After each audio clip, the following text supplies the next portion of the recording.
Good morning, everyone, and welcome to the Highways and Environment Cabinet Panel this Friday, 5th of February, starting at 10 a.m. First of all, announcements under the COVID-19 regulations regarding attendance at this meeting. Due to the coronavirus pandemic, the Council will be holding this meeting electronically in accordance with the relevant regulations. Members of the public may also attend this meeting in an electronic capacity, and there is a link on the Council's website for them to do so. Members of the Council are asked to keep their microphones switched off until called to speak, and to switch their microphones off once they have finished speaking. Cameras may be left on throughout the meeting if members so wish. Forgive that will be the fire drill or fire alarm test. Cameras may be left on throughout the meeting if members wish. Cameras should be switched on if and when speaking in the meeting. To indicate a wish to speak, members should please use the raise hand function. Use of the meeting chat function is exclusively for voting. At the end of the debate on each item of business, there will be a vote. Members should vote using the meeting chat function by indicating for, against, or abstain. I will declare the result after each vote. Officers are present at the meeting and will follow the same protocols. Breaks of at least 15 minutes will be held every 2 hours. I suggest we have a lunch break at 12 o'clock, which will be our first 2-hourly break, but any other breaks will be for at least 15 minutes. So first of all, part 1, open business. Just advise you of membership changes. Fiona Guest is substituting for Colin Woodward. We have no apologies, but I'm not sure Joan King is on the line yet. But we'll soon find out, because I'm now going to ask members to introduce themselves in turn. First of all, Eric. Good morning, everyone. I'm Councillor Eric Buckmaster, and I'm Vice Chairman of this committee, this panel rather. Thank you. Stephen? So Stephen Giles Medhurst, Liberal Democrat Group Leader and Lib Dem spokesperson on highways, and I represent Central Watford and Oxley. Thank you, Chair. Steve? Steve Jarvis, Liberal Democrat County Councillor for Royston Western Rural. Jeff? Yeah, Jeff Jones, member for Conservative member for Buntingford and a member of this cabinet panel. Asif? Asif Khan, North Watford member. Also, can I pass on apologies from Joan King? She's been taken to, she has an appointment this morning. Okay, thank you. So apologies have been given. Mark? Good morning, Mr. Chair. Good morning, everyone. Mark Mills Bishop, Conservative member for Framford End and Townford, and a member of this panel. Michael? Good morning. I'm a Conservative member for Baldock and a little bit of Letchworth, and a member of the Highways and Environment Cabinet Panel. Robin? Robin Parker, Liberal Democrat County Councillor for Chels Division and Stevenage Borough Councillor as well. Richard? Good morning, Richard Smith, member for Welwyn Division. Jane? Good morning, Councillor Jane West, member for Bushy North. And finally, Fiona. Fiona Guest, Conservative member for Hemel Hempstead North West, substituting for Colin Woodward today. Okay, thank you. And perhaps I should introduce myself. I'm Phil Bibby, Executive Member for Highways and Environment, Chair of this committee. First of all, my announcements. I need to ask members to declare any pecuniary or declarable interest in view of the nature of the agenda. But before I do, I just need to read out a couple of paragraphs. In relation to item 3, the integrated plan, members are advised that in respect of the debate concerning the Council's integrated plan, including the setting of the Council tax precept, the Standards Committee has exercised its power to grant a dispensation to all Hertfordshire County councillors from the requirement to declare any disclosable pecuniary interest or a declarable interest. Accordingly, there is no requirement for any councillor to make any declaration of interest in respect of this item of business. Members are reminded that Section 106 of the Local Government Finance Act 1992 provides that if a member is in arrears of council tax for 2 months or more, and they are present at a meeting where the council's budget or the precept is being considered, then they should declare this, and any such member must not vote on any matter relating to the setting of the council's budget or the precept. The provisions of Section 106 of the Local Government Finance Act 1992 apply even if there is an arrangement to pay off the arrears. So has anyone got any interest they want to or need to declare? I'll take that as a no. So the first item is the minutes of the last meeting, and I'll invite panel to confirm the minutes are accurate for the meeting of the 19th of February 2020. If you could please vote through chat.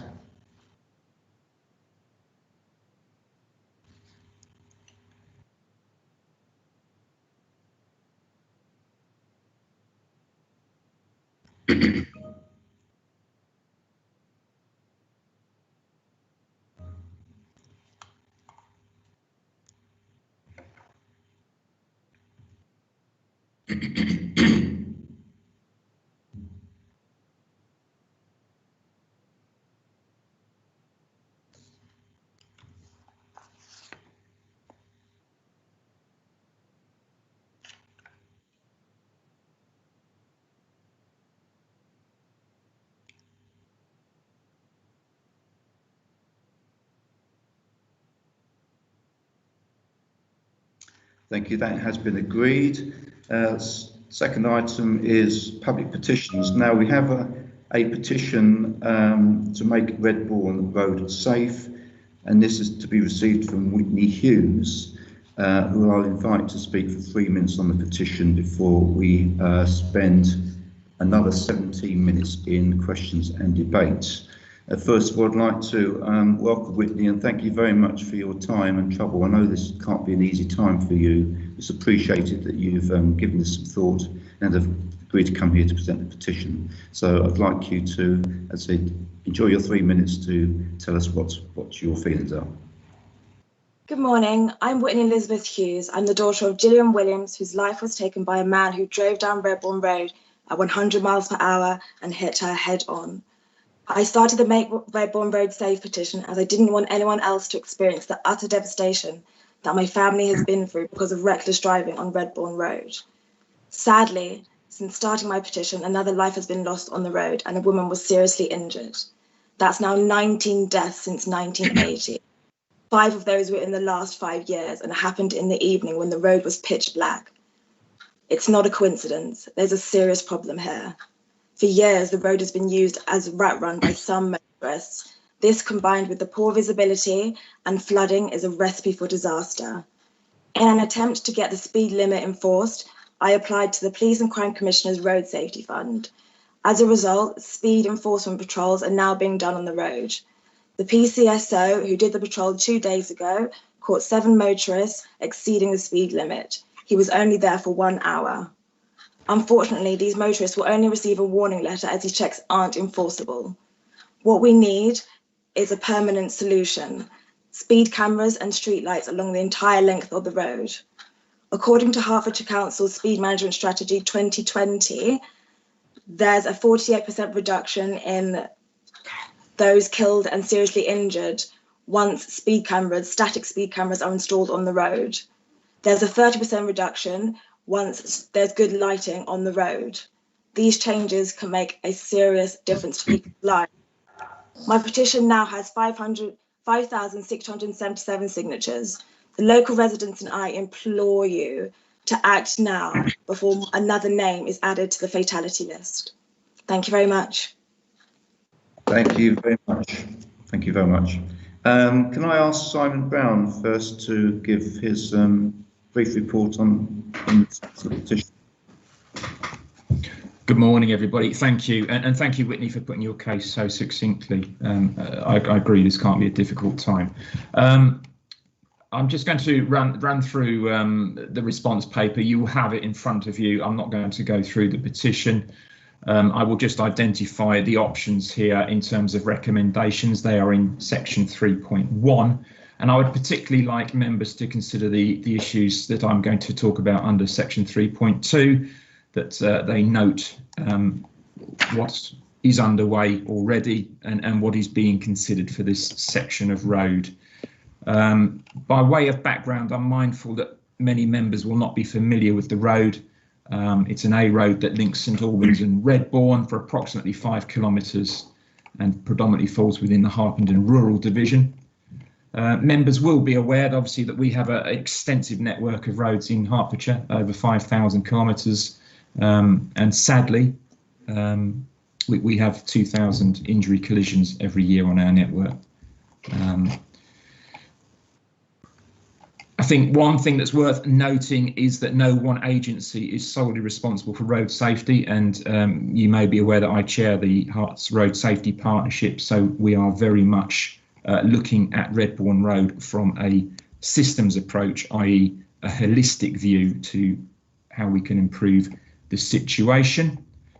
You will be aware, following any fatal collision, that the police and highway authority will carry out a joint investigation in an attempt to identify contributing factors and what may be the issues. In terms of the incident in October 2019, we undertook an investigation, and the conclusion was on that particular occasion that the highway itself was not particularly a contributing factor, that one of the parties was seriously impaired by alcohol and, as Whitney alluded to, travelling at extreme speed.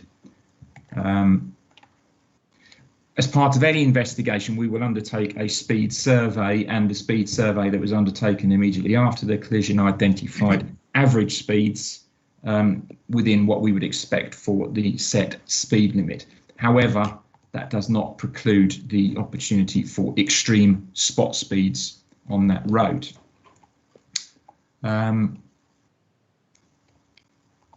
Of course, we'd like to address all issues, but as I alluded to, we even since Whitney alluded to a further fatality that happened in December 2020, even since then on our network, we've had at least 2 more fatalities, one on the A10 and one on the 414, just in an attempt to set the context. So looking at the details, in terms of street lighting, HCC's policy is not to install street lighting unless there's a specific safety scheme, and that we might come on to that. Members should note that HCC does have longer term ambitions to improve walking and cycling on this stretch of road, subject to funding being identified, and certainly streetlights will be considered as part of that proposal. In terms of safety cameras, we have a speed management strategy that details our criteria for installation, and members should particularly note now the work that we are doing with the Police and Crime Commissioner.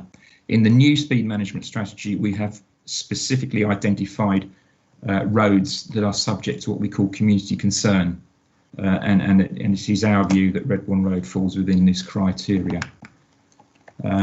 So in terms of proposals, this is what we're looking at. Members and officers met with the Police and Crime Commissioner before Christmas and agreed a way forward. There are a number of short-term interventions already underway. Whitney alluded to some police activity.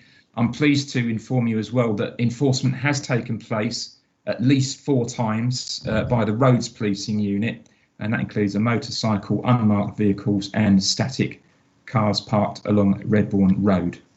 In addition to that, the neighbourhood team are out doing education activities with a SID, a mobile SID device, and they are proposing, I won't give you the dates, they will be doing additional enforcement in the forthcoming weeks on that section of road. The Road Safety Partnership has also intervened and installed, I think, 14 additional temporary signs on that stretch of road, warning people to reduce their speed and be aware that marked and unmarked police patrols are on the road.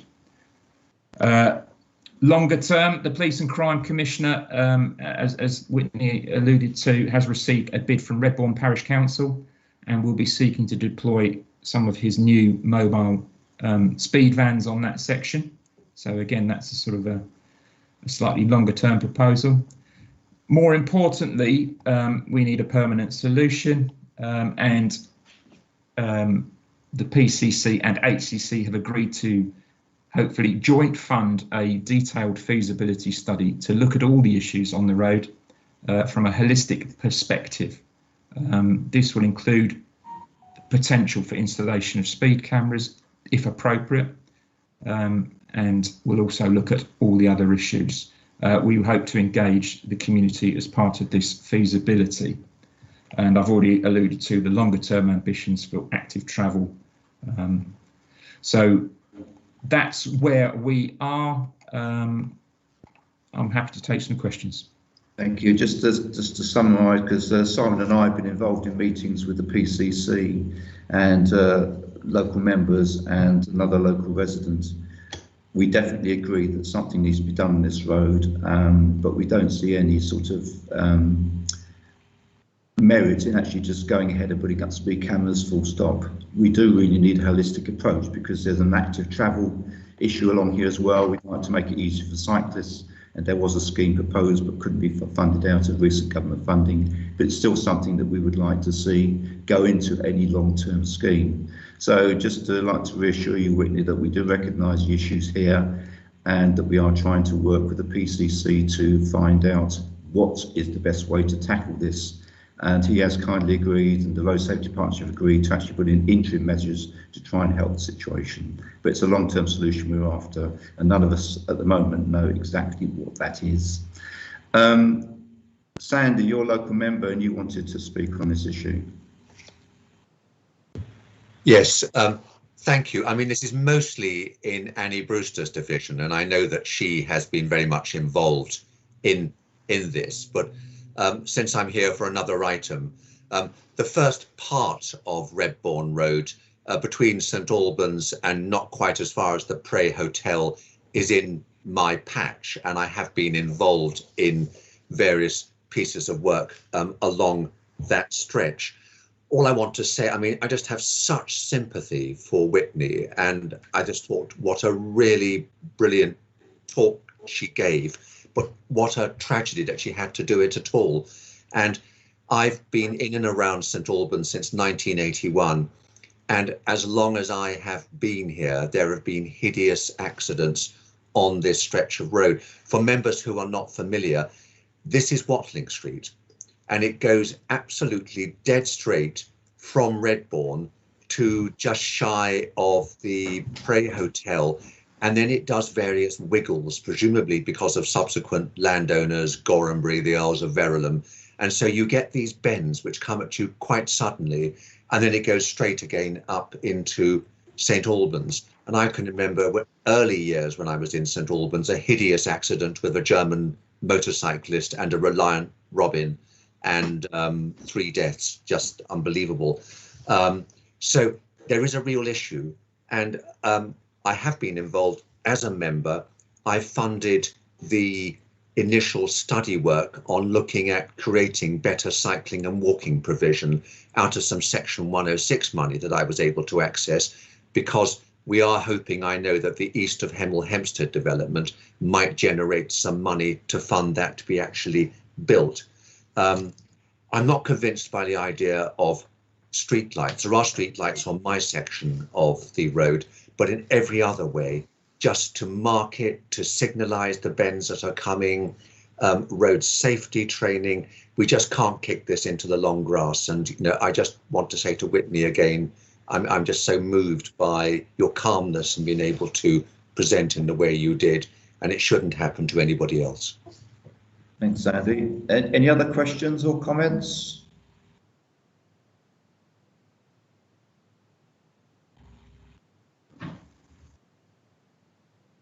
Stephen.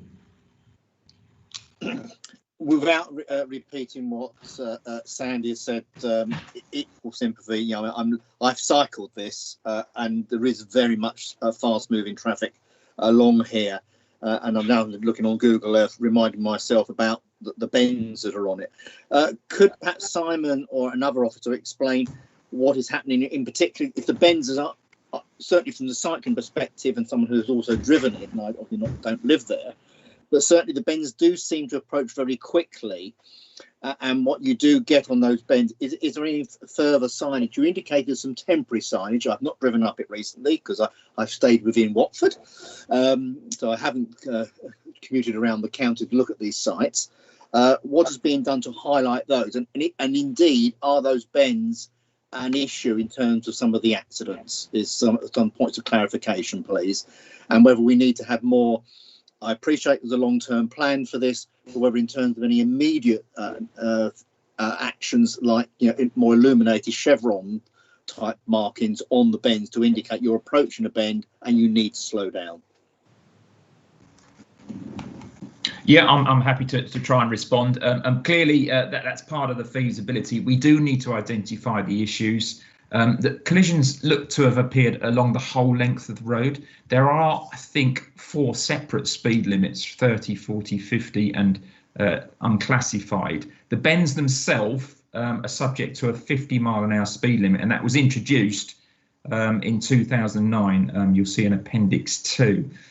So that the speed limit was reduced in 2009 on the bends following previous concerns. There is additional signage in position. There are some fixed signs. There are also some vehicle activated signs, which when we've had a quick look at them now do look extremely old.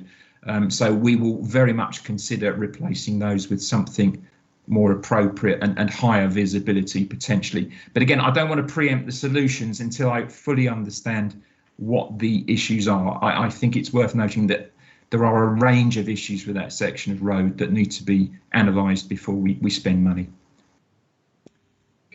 Any other questions? Okay. As set out in Annex 24 of the Constitution, the panel can make a recommendation as follows. Refer the matter to Cabinet, make a recommendation to officers as to how to respond to the petition, request officers undertake further work and either liaise with the local member and relevant executive member before responding to the petition, or bring the matter back to panel, acknowledge the petition but recommend that no further action is taken. In this instance, officers' recommendations to panel are that we acknowledge the petition and note sections 7 and 8 of the report regarding the collaborative proposals and actions now underway between Hertfordshire County Council, the police and the Police and Crime Commissioner, and possible use of the PCC's Road Safety Fund for safety interventions on Redbourne Road. Could I ask you please to vote on that recommendation?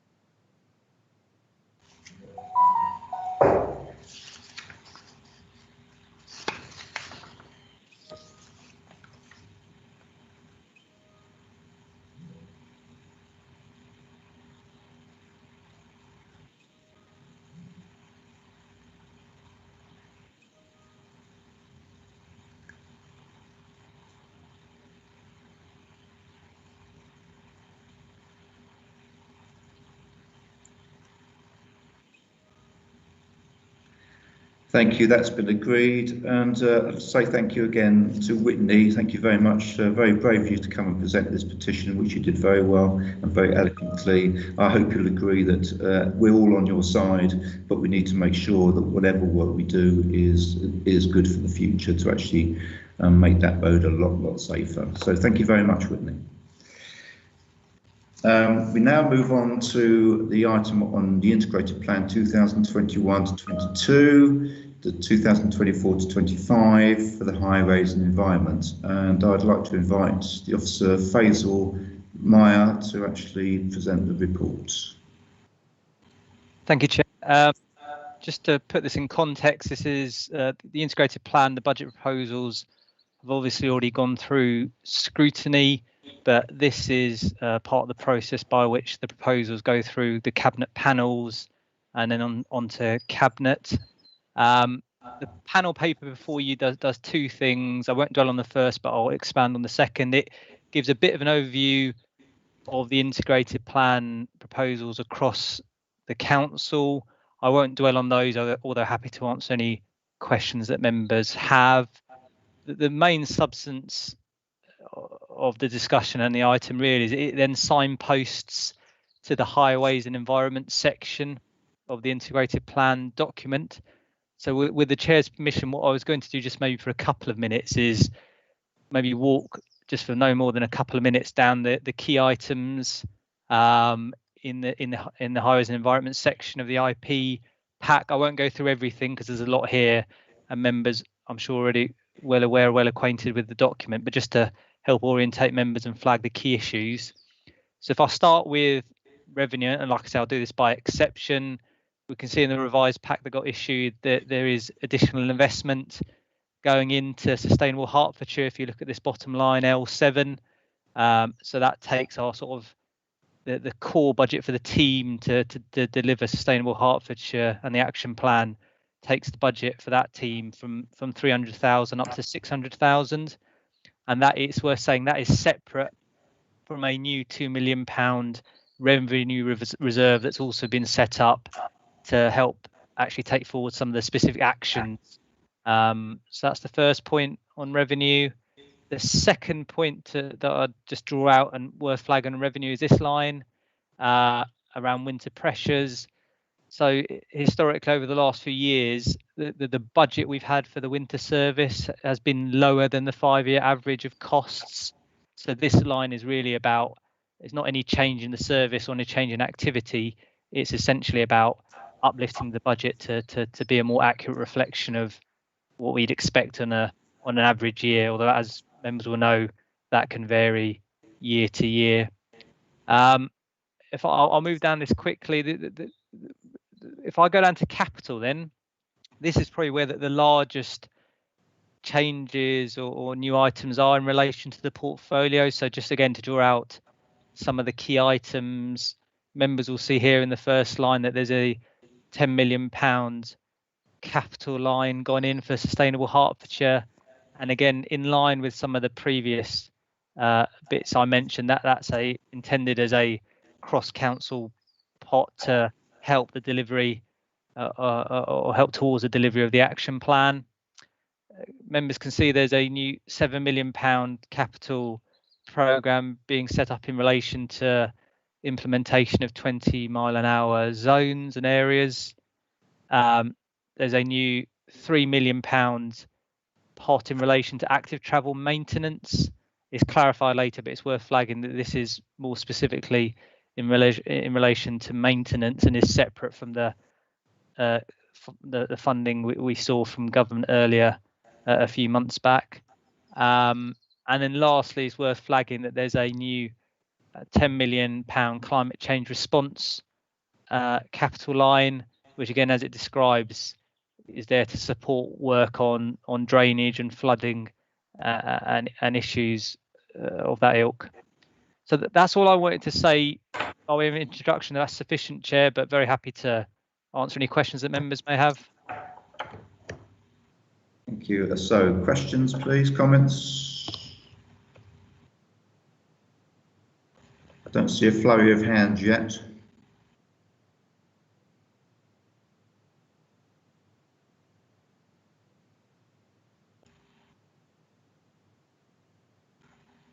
Stephen. I was going to let someone else come in first, Chair. They're all waiting for you, Stephen. Obviously. Cannot think why. Right, I've got a number of questions to ask in relation to this that I was not allowed to ask to some extent, or some of them anyway, at scrutiny. Page 165, the key priorities here says to introduce 20-mile-an-hour areas where they are viable, affordable. And obviously, as has just been explained, there's £1 million in for next year. So first question on that one is, how is viable and affordable going to be defined, and how much does £1 million in the first year give us in terms of 20-mile-an-hour areas? I don't know if you want me to go through all these questions or want to deal with them one by one, Phil. I'll answer that one first of all. The first year £1 million will be more to investigate the viability of schemes. And to do that, we intend coming up with a criteria system where we can actually look at schemes to see if they're deliverable, whether there's public buy-in, etc., before putting them forward for funding. Obviously, we have to, if someone comes to us with a scheme which is clearly out of the question because it's going to cost £10 million, I mean, we've got to say so. But we probably work with members to say, well, can we actually sort of scale these down and have separate small schemes or whatever? But first of all, we will investigate under set criteria, and then we will actually see if they are basically deliverable, and viable was a sort of a catch-all phrase to cover that process, really. Okay, all right, thank you. Page 170. So I'm using the pack. Refer at the top part up here, and it's a bullet point. Make best use of highways together schemes at town and parish councils.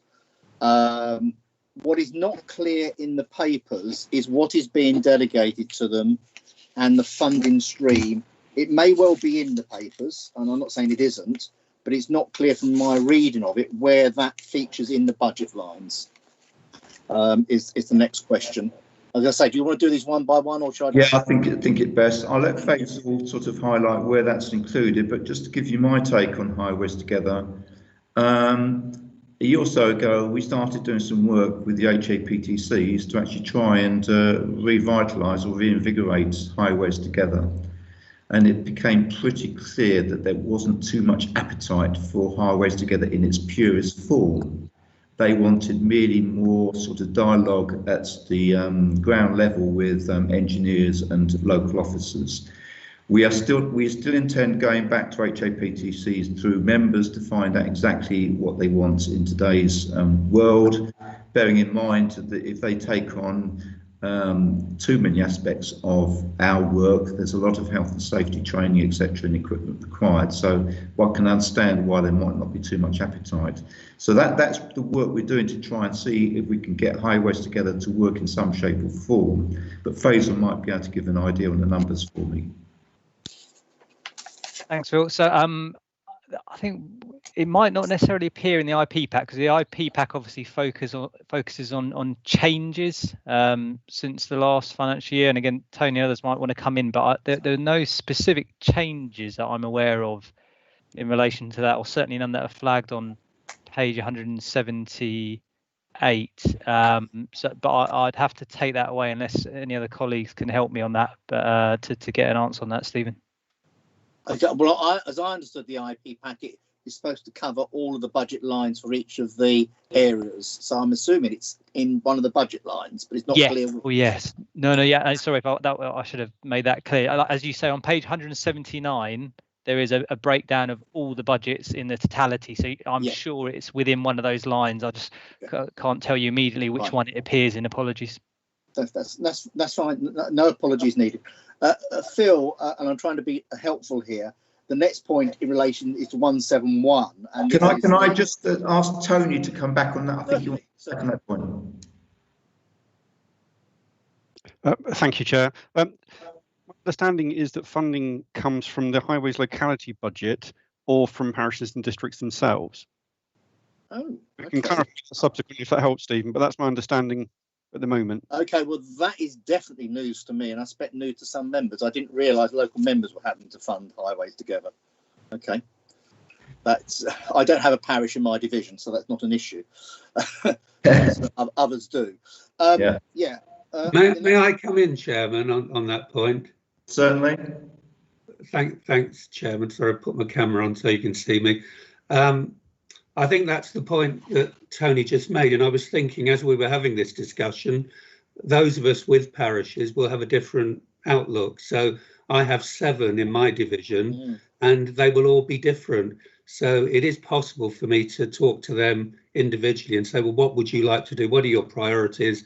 And if they want to do something like this, then it's up to me as a member to discuss it further with the assistant highways manager. So I think it's very much a personal thing, to be honest. Okay. Fine. Carry on, Stephen. Yeah, page 171 and the top bullet point here refers to the reduction from 37 million over the 5 years to 29 million for the unclassified road maintenance. and the percentage related to that. There is similarly later down the agenda the Attic Management Performance Report, or the Attic Performance Report rather, which of course again this features on. And obviously I will want to have a discussion and drill down on some of those figures. Do you want that here, or would you prefer to have that in the later item on the agenda and just keep it that no, we don't agree with the reduction? I think you probably would have gathered that. But have the discussion about the reasons for that reduction and the officer basis behind it. Yeah. Because obviously I can leave, I can hold my fire until then, and we can just deal with the other questions. We can deal with the asset condition under the HIAP, but I'll just cover the budget issue here. Because we have actually achieved our target, we have decided that we can scale back on our eye-to-eye operation. But you'll notice that we still have £8 million over the next 2 years to continue committed eye-to-eye schemes. So if you take that forward, you can expect, if I'm still around, I'll be boasting the fact that our unclassified road condition has been significantly improved to 1, 2, 3%. So it's really, we are still doing work on eye-to-eye. We're just not doing as much as we planned to because we've actually achieved our stated target at the time. But we can cover. I will come back in that case, because the stated target was you needed 37 million in 2017 from officers to get to this. You're going to spend 29 million instead. So magically, we don't need to spend 8 million, but all the roads are improved. But actually, the figures in the later report showed they're not improved to the same percentage as B and C roads. In fact, they're still significantly different from B and C roads. So I know we needed a bigger programme, and you agreed with us that we needed to put extra money into this, and we welcome that. But now we're saying we met those targets. Well, the target wasn't to reduce it to 7, it was reduced it to B and C, and we're above the B and Cs. So that's the point I will make later on. You are incorrect and misrepresenting the facts there. The target was to actually improve the condition by half.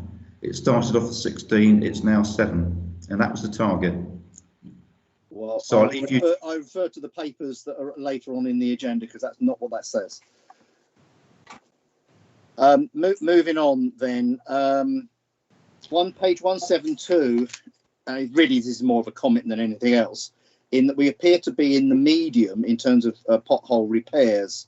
We're second slowest, if you want to put it like that, and I do, in terms of authorities listed in that appendix there in the quickest response time. And there's some merits in that if we get in a more permanent repair, and I accept that. But equally, we're not as good as some of the neighbouring authorities in the depth of triggering those repairs. The other issue here refers to cycle lanes. It's a point you know, Mr. Chairman, I have raised, and members of the panel will know I have raised, is that we don't seem to take account of where a cycle lane ends, but the rest of the road is used de facto as a cycle lane, because that is a designated cycle route.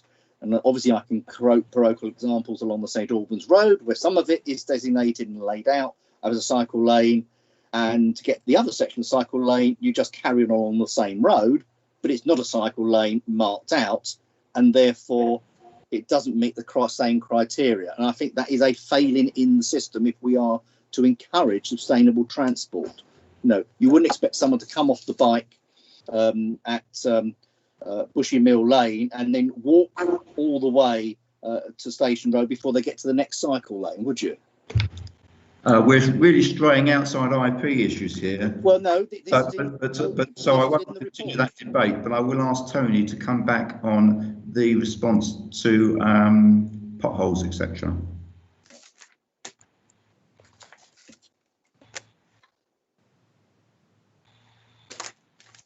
Hello. In terms of pothole response, it's really a choice that different councils make for different intervention levels at different times. And it's about decisions being made about where we want to intervene and with which speed. Different councils make different choices, and as Stephen alluded to, the opportunity to make permanent repairs is always helpful. Some councils will go in really quickly and use cold lay or temporary stuff. But what it really does is the decisions on how quickly you get to a pothole burns through your revenue budget quite quickly. if you go in and do temporary repairs. And so it's always a choice and a decision for the administration to make about the service levels. And that's what really drives this more than anything else. Hopefully that helps, Chair. Yeah, thank you. Page 178, and this is budget figures. There's two questions here. OP39, drainage gullies, funding to support additional gully maintenance work. There seems to be a reduction in 23-24 of 229,000. There's no explanations to, and it does just seem very odd. It's a reduction, not obviously next year, but the following year. And the next one on the same page, Chair, is OP105, which says we're spending 8.4 million on highways correspondence, and we want another £87,000 towards it. This seems extraordinary large amount of money, and it's actually more than you're spending, twice as much you're spending on eye-to-eye programs for the next financial year. So we're spending twice the amount on correspondence that we are on repairing unclassified roads. Can we have an explanation, please? Can Faisal and Tony share that one? Yeah, I can pick that up. So pick up the last one first, Stephen. So no, that's just that similar to the earlier point. That'll be just which budget line the customer journey team appear within. So again, I can't spot it immediately, but we definitely don't spend that amount on correspondence. It's that team will sit within a line that covers a number of other things. I can't spot it immediately which line that refers to, but happy to come back. Page 178, OP105. It actually says here highways correspondence. The highway service fees of district high amount of correspondence compared to other services. Additional resources required within the customer journey team to manage this. So I think the best example to illustrate the point is if you look above, say OP32 and OP39, they both quote the same current budget, say for grass cutting and gullies, because both of those items will fall within, I imagine, the routine maintenance budget line. Yeah. So that's why, just taking that as an analogy and an example, that in a way, that being honest, that approximate current budget line is slightly misleading because it doesn't relate to the specific item. It relates to what wider budget line does that item appear on. So there's a wider line that the customer journey team sit within. But yeah, so the answer to the question is we don't spend that on correspondence. That is the budget line that item sits within, but happy to follow up and give them more specific. Well, I would like a detailed answer, and particularly why another £87,000 is required, given that a lot of stuff is now being done digitally. And we are obviously encouraging everyone to ring in and do online fault report. Well, not even ring in, do online fault reporting. So I'm surprised and indeed staggered at the sort of figures that are being suggested here. Can I bring in Tony to explain what's happening on the correspondence front? Yes, happy to. As a service, Highways gets a huge amount of correspondence from members, from the public, from MPs, and we went through the sort of the resourcing in the team and decided that we needed at least 3 more people just to keep up to speed with the current levels of correspondence that are coming in. So this money, Stephen, is to beef that team up a little bit so they can deal with what's currently coming in. As you know, we've done quite a lot of work in recent years on improving the online facilities for residents and customers. The team are doing quite a lot on social media as well. But the 87,000 is simply 3 new people to deal with the current levels of correspondence that the highway service has to deal with. Thank you. Well, I certainly would like an explanation of the 8.4 million, why that's not enough then, in that case. I think Faisal covered the 8.4 million. I think that's what Faisal was saying. The 87. I'd like some more details on how that is broken down. That's a huge amount of revenue money. Yeah, no, happily. I don't know offhand, but happy to provide that, Stephen. It will relate to a number of other items. And then to cover your first point on the gullies item, that in a way that's a purely technical one, just because with the way the IP works. In last year's IP, we put a new line in for gullies that was profiled 389,000, 160,000, 318, 160. So all that you're seeing there is the fact that the profile of money we have in for gullies goes up and down, if that makes sense. So it just reflects the profile year to year of that additional money. Can I just ask, Faisal, that you take it away as an action to clarify that position briefly, to save getting bogged down in detail here? Yes, happy to do that. Thank you. EPC2 said the revenue impact of LED street lighting, which obviously is a saving here. We don't appear to have in this budget, or if it is, any indication of pursuing LED lighting, or for that matter, solar lighting for street lights and bus shelters, even though we currently have them provided by at least one district council. It's quite successfully. Is that being pursued anywhere? Can I just start off by saying solar lights aren't always the best solution, because the battery can determine maintenance and life, etc., and the fact that we live in England and not south of Spain. But perhaps more technical expertise from Tony might help. I think for the technical expertise, Phil, I'll pass this over to Peter Simpson as he leads on the lighting programme. Thank you, Tony, and thank you, Chair. Subject to receiving funding, I think there's a line in the IP that's going forward as part of the Sustainable Heart Strategy Action Plan, and subject to receiving that funding, this is one of the areas that we'll be researching and exploring going forward, because yes, there may be potential, but as the Chair explained, it also comes with implications of what we look at is the whole life cost, as well as embedded carbon and where the raw materials are coming from. So sometimes some of these innovations appear to be good, but when you start digging into the whole life cost, we need to explore that as well. But certainly we'll be covering that. Thank you. That is helpful. You might want to speak to some of your officer colleagues at Three Rivers, where we have both of these initiatives in place. Yes, we are aware of that, and we do speak to district colleagues where they're looking at their assets on their land, etc. Thank you. Page 179, and there's no reference on this one, which is not helpful actually when you look at the budget. But the second one down, routine maintenance, refers here to maintaining the highway and the service, but he actually refers here to sign cleaning. I'm repeatedly told, as I know some of my colleagues are, that there's no routine maintenance programme for clearing the vegetation off of footpaths and cycle routes. They're all the basis of fault reporting, and there's no routine programme for sign cleaning. But this says there is. So either I've been told wrongly, or this budget line is incorrectly annotated. Just to clarify what we're doing there, Stephen, I mean, the active travel line will actually cover regular maintenance of footways and cycleways. No, this is the routine maintenance line, Phil. Yeah, well, I'm talking about maintenance. I'm talking holistically, not line by line.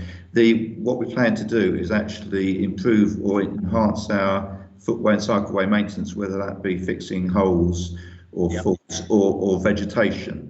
Now we are looking to put some money also into. This is from the DFT money that we've been holding back. We're looking to put some money into actually doing a sort of an Operation Spark or Sparklet along the way when we see issues with signs, etc. Although there's not a specific programme for that, we are looking to add it on to other programmes. So you seem to be confirmed there is actually no programme for sign cleaning per se, it's as and when required. Absolutely. Peter can probably add a bit more detail, Chair, if you would like him to, because it's also in his area. Yeah, please. Thank you, Tony. Thank you, Chair. Yes, but within routine, you're quite right, Stephen, it's ad hoc. It can get a bit confusing. When we talk about planned maintenance, that can be where we assess and prioritise candidates that we then assemble into a formal programme, but also it can be cyclical maintenance. Now, we don't have a cyclical programme either annually or whatever on that in those terms for cleaning. That's why it's done on an ad hoc basis, but it is part of the overall routine service, so that's why it probably appears in that form. Okay. Page 179 seems to have a reduction. Environmental management is third from the bottom there. You have and although there's reported elsewhere about the need to keep countryside management rights of way maintained, we seem to have a budget reduction over this period of £300,000.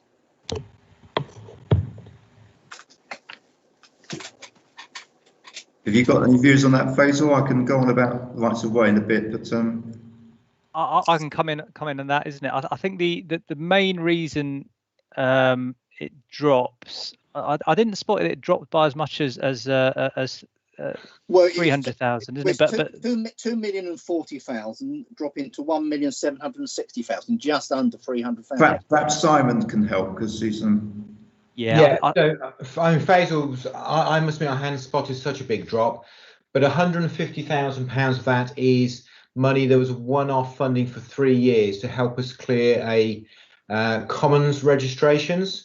So this came in last year in the IP, £150,000 for 3 years. So 150,000 comes out because we will hopefully cleared all the commons backlog, and we won't get any more in because the cut-off date was December, end of December 2020.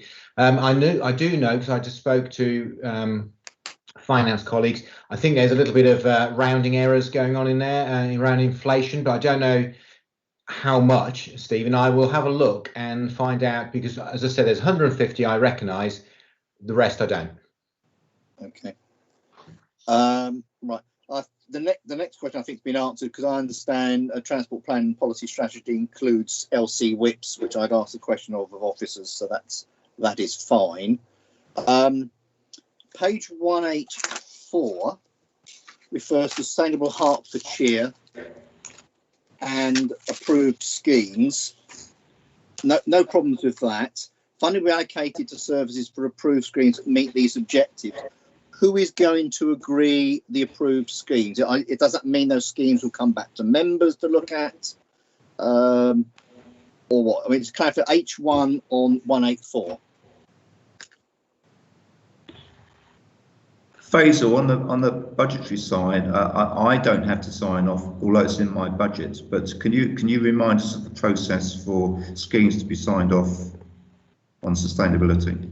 I might defer to Simon on that because it can maybe talk a bit about the governance that sits around Sustainable Hertfordshire. So if that's appropriate, Simon. So we're actually working on the governance issues around the new money we've got in the IP for sustainability, both the capital side and the revenue side. So we've got the 10 million, as you know, capital and the £2 million revenue. So we're looking at how the governance works around that. Currently, there is a officer board chaired by Mark Kemp, and that has representatives from every department. Now, whether we use that or go through members, I don't know yet. We are thinking about it. I think a lot will depend, Stephen, on the amount of bids we get and the size of the bids. So if we, obviously we don't want to be coming to members or even back to that officer board for £30,000 here and there. No. But the bigger ones, it could be a similar approach as we have to Invest Transform. But the whole governance issue around sustainability, we are trying to get to the bottom of because there is an issue here about making sure we get the proper sign off. Thank you. And then two items, and then I can leave alone for a while, Phil, if I may. And they relate to the budget, although they're not in the budget at this stage. And of course, they relate to a recent announcements. The first one is the local road maintenance funding for 21-22, where there's been a reduction on the ADEPT funding from 1.65 billion to 1.125 billion. And I know that Tony has been looking at this, and it is the subject, obviously, of a cross-party bid to central government to restore the funding that was originally agreed to local authorities for highways maintenance. So I'm not making that point here, but what I understand the potential effect for Hertfordshire is potentially in the region of £7 to £8 million. Sorry, £6 to £7 million, I believe, in terms of capital funding that we would have expected had it been retained at the 1.65 billion. How does that then feature within our future capital programme? And has that been or will that now be factored in? I appreciate it won't have been factored into these papers because these were circulated before that information became known. is the first point in question. Obviously, Faisal can elaborate exactly what's been agreed, but Finance have agreed contingencies if that money drops out of our budget, so that work can still be completed. But Faisal, would you like to elaborate? Yeah, I'll cover the point on the numbers and then maybe pass to Tony on the wider sort of the wider issue, isn't it? But I mean, it's probably just to repeat what you said, Stephen. That issue obviously isn't represented in this set of papers currently. We are, you know, if we do get some firm information or information in advance of cabinet, I think we are in discussions with Finance about updating the figures. But I'll probably pass to Tony on the wider issue, just to go back to your wider question.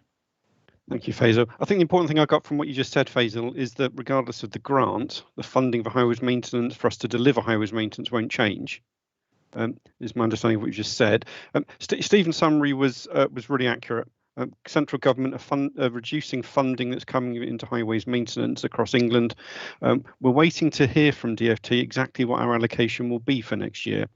But various people have been putting together estimates. We've done some internally. CCN have put together some as well. But until we get the letter from DfT, we won't know for sure. But I think Stephen's in the right ballpark in terms of the amount of money that we won't be getting in grant that we got this year. But I think Faisal's right that Finance will make up the difference, if I can put it in that sort of language, Faisal.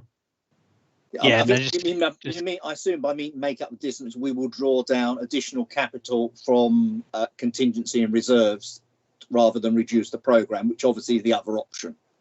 Yes, no, I think it would be through additional borrowing essentially. But yeah, I think again Phil can cover this in terms. Phil, you're confirmed that would be the administration's approach, I assume. Correct. We don't intend going into the reserves, but it would be borrowed money instead. Borrowed money. Okay. One final point. I know Steve Jarvis has now put his hand up and give me a breather. The recent announcement from central government, indeed from the Prime Minister, on-road electric vehicle charging points, and obviously I know we haven't got the details of what funding is going to be made available. But could we have some indication from officers how they would wish to pursue that? And the indication was quite clear that from the central government, and I support the initiative. I think it's been a bit late, but at least it's welcome to put in on-road charging, particularly in hard-to-access areas, i.e., where particularly terraced housing, where you've got you can't have off-road charging points, basically. So I'd welcome a comment from officers as to how they will then feature that, and will that form part of, if money is forthcoming from central government, of either the climate change response on H4 or H1, the Sustainable Hertfordshire Fund? I'd like to, although you've asked officers, I'd like to have a stab at that one to start with, Steve, because I know this is a big issue, and when I first read this letter, I thought fantastic, but then within a couple of minutes, I thought, well, that raises more questions than answers, because as usual, we don't see that on-street parking is wholesale is necessarily the answer. So we would like to have a more cohesive approach as a county, as a country.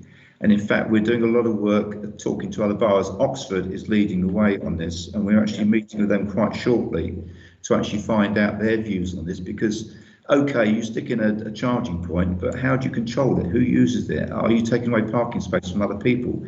There's a lot of issues that we need to consider without just going gung-ho and spending the money on-street parking. I'm not saying it won't happen, but we just need clarity on what our strategy is going to be, and I'm desperate that strategy actually forms a cohesive national strategy so that you can drive from here to John O'Groats without having to sort of download different apps, having to have different plugs, having different fittings or whatever, and having different charging regimes. People in the country need to know that their charging structure is a consistent approach, that they can actually know what to expect wherever they go. But I mean, I don't know if Tony wants to come in on that, because Rupert is really leading on this, but I don't think Rupert's on the call. Tony might just like to give an officer flavour on that, but that is, and I have talked to officers already about this, and we all have a like mind that we really need to come up with a strategy that really works. Would you like to add anything, Tony? Nothing really to add to what you said, Phil. I think we do need to look at this quite carefully, because there's always going to be a debate around taking away parking provision on street, the risks that people will trail cables across the footway to reach their vehicles, and whether destination charging is an alternative and preferable option. But I think all those sort of things have to go into the mix before we finally decide on a strategy. Well, I had to say I'm a little bit disappointed in that, because it's not a question of trailing cables across the footway. In my division, and indeed in Watford Borough, the innovative scheme of having a footway on-road charging points is already in place, and highly and very successful, I have to say, with virtually no complaints from residents. And similarly, they can be monitored, because equally we are trialling now, and the borough is trialling parking monitors in the actual parking bays to see when the bays are occupied, as a remote sensor system. So you don't have to go to Oxford, let alone John O'Groats, to see what is actually happening already with an innovative council. So I would ask you to please speak to officers in Watford that are piloting some of this, and to see whether or not we can roll it out in other urban areas at the very least in the county. I think, Stephen, it's fair to say, and perhaps Tony used perhaps a bad example there about wires trading over pavements. We know it can work in some instances. We do talk to other officers and other members. We are not discounting this as a real possibility. We just want to make sure it is part of a cohesive strategy for the county and the country. Okay. So just to clarify, fellows, what I meant was that even if you put in provision in the way that Stephen's described, the people that can't access that because another vehicle's in their spot is where you sometimes end up with them trailing it to their own properties for their own charging. That's what I meant, not that you have to have trailing wires, just to clarify. Okay. Because these are curbside points, and oh yes, Phil has seen it at LGA conferences when we're allowed to go to them. There are a lot of innovative schemes where they can be fitted into bollards and street furniture without any need for any cabling issues and existing infrastructure.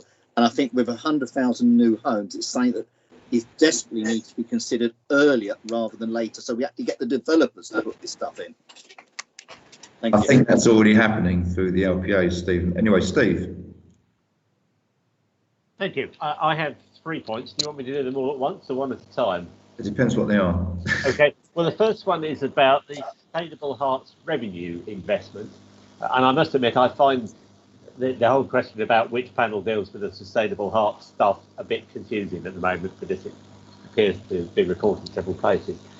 But there is a revenue investment fund that's referred to, but I can't see anywhere where there's any reference to how that fund is going to be spent. I mean, maybe that's in the papers for another panel, but that's my first question. I think the answer would the papers will be for another panel to discuss actually what's done. But basically at the moment, we've allocated, like a lot of things, like the drainage, the 20 mile an hour, the active travel, we've allocated substantial funds to actually pay for what we hope to do in the future. So I'm not sure anyone's got any detail at the moment, Steve. So we don't know what we're going to spend it on yet? At the moment, no. But then we're not leading on sustainability as a service. We are just part of the sustainability strategy for the council. Okay. I mean, it does. We had a similar sort of discussion at Gripe yesterday, and who is leading? I mean, I know that Theresa Heritage is leading on it, but actually, it's not a children's and young people's issue. It's an issue that affects every panel. So it's not entirely clear how this is going to work. Moving on then to my next one, which also relates to sustainability, though something that is the responsibility of this panel. In terms of the additional funding for work on flooding, what's the process by which we're going to identify how that's going to be spent? Because I suspect that there's probably more flooding instances than that will pay for. So how are we determining, and I assume that will come to this panel, how that was spent?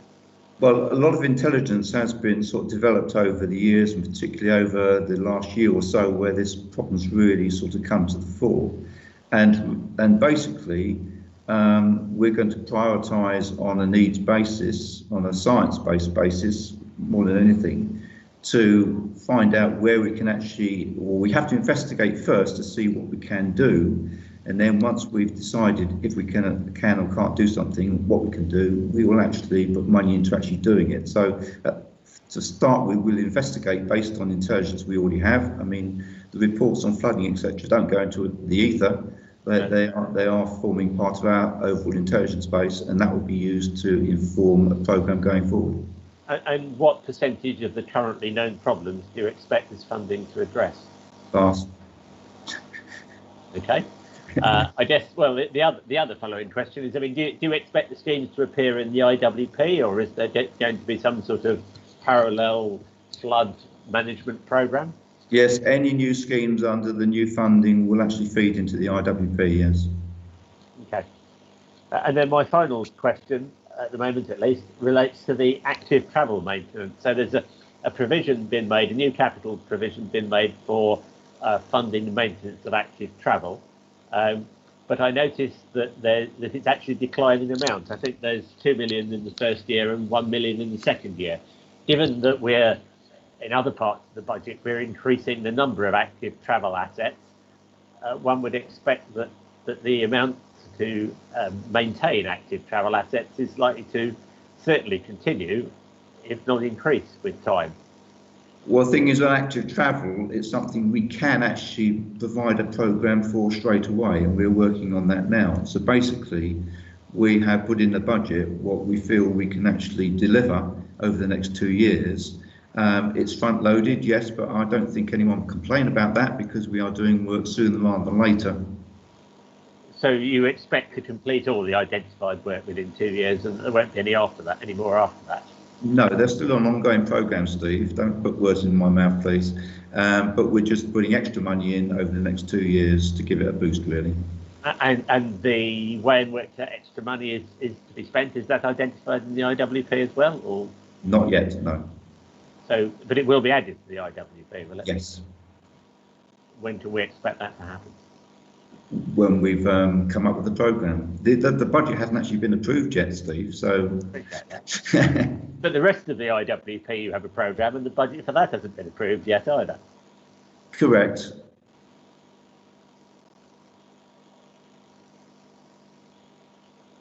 Any more questions? No, that's all for the moment. Thank you. Any more questions from anyone? Okay, what have we got here? The recommendation, the panel is invited to comment to Cabinet on the proposals relating to the integrated plan in respect of highways and environment portfolio. The panel is asked to identify any issues that it feels that the Cabinet should consider in finalising integrated plan proposals. Just to let you know that any issues that have been highlighted during these discussions are minuted, and those will all go into the mix as it's finally prepared. So can I ask you please to vote on those recommendations through chats?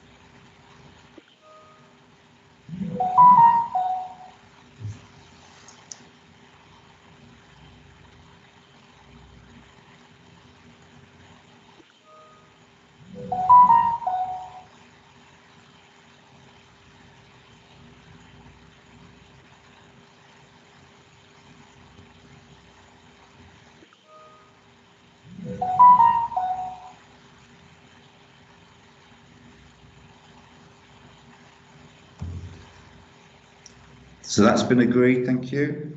Now we come on to the 2021-22 integrated works and procurement routes. Invite Jonathan Wickham to present this, please. Good morning, thank you, Chair. So this is the annual paper setting out the IWP programme for the year ahead, the capital spending proposals. So this is brought to Cabinet panel for endorsement and to ensure we comply with the financial regulations.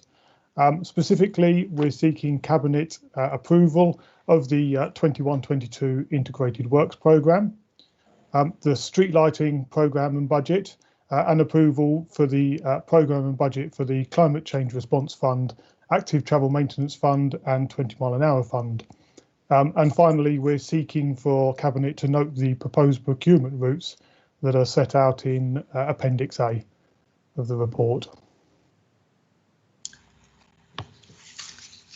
Okay, thank you. Any comments or questions?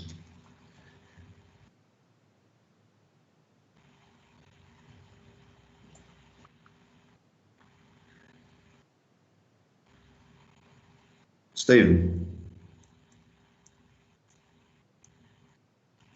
Can I have just clarification? As I understand it from reading the papers and from the officer briefing, in view of the reduction of the 8 million from the Eye2Eye programme, some of the works that were planned originally for the next financial year will now be done over a 2-year period. Either preparation work won't be lost, but instead of some works being done next year, they're going to be done the following year.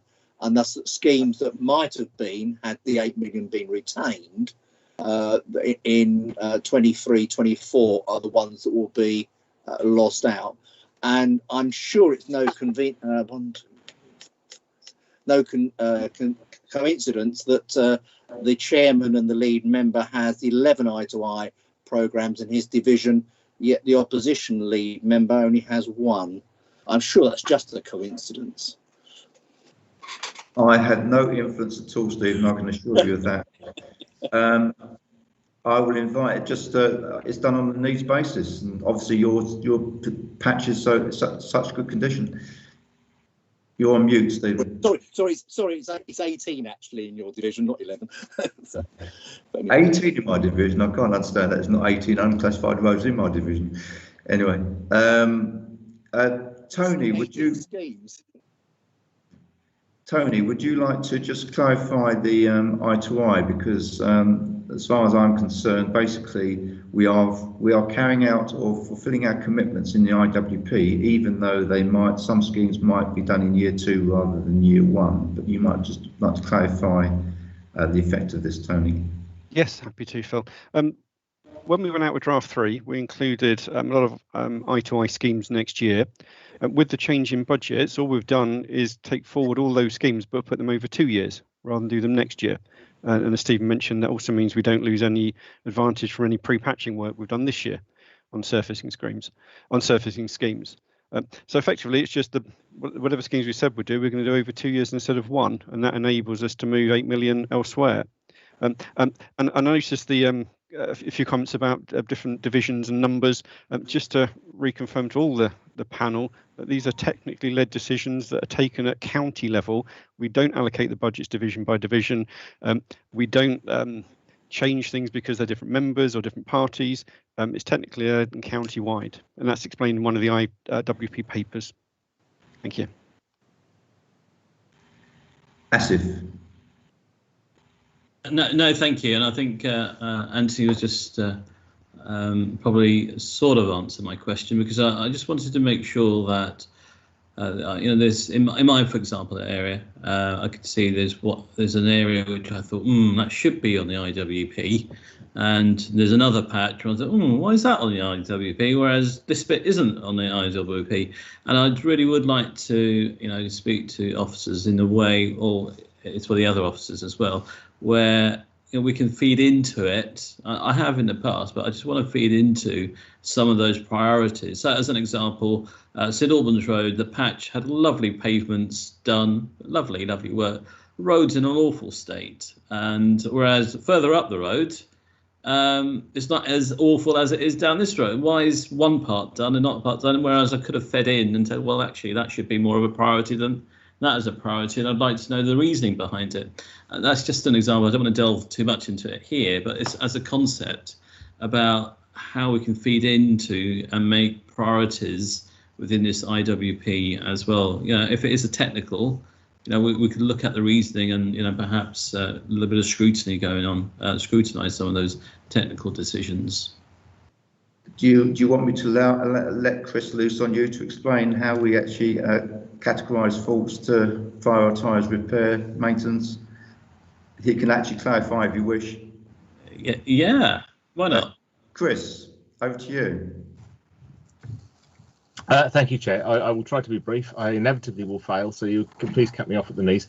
The programme is prioritised, as Tony and others have said, county-wide. So in terms of the carriageway programme, what we do is we do an annual survey of all of the roads.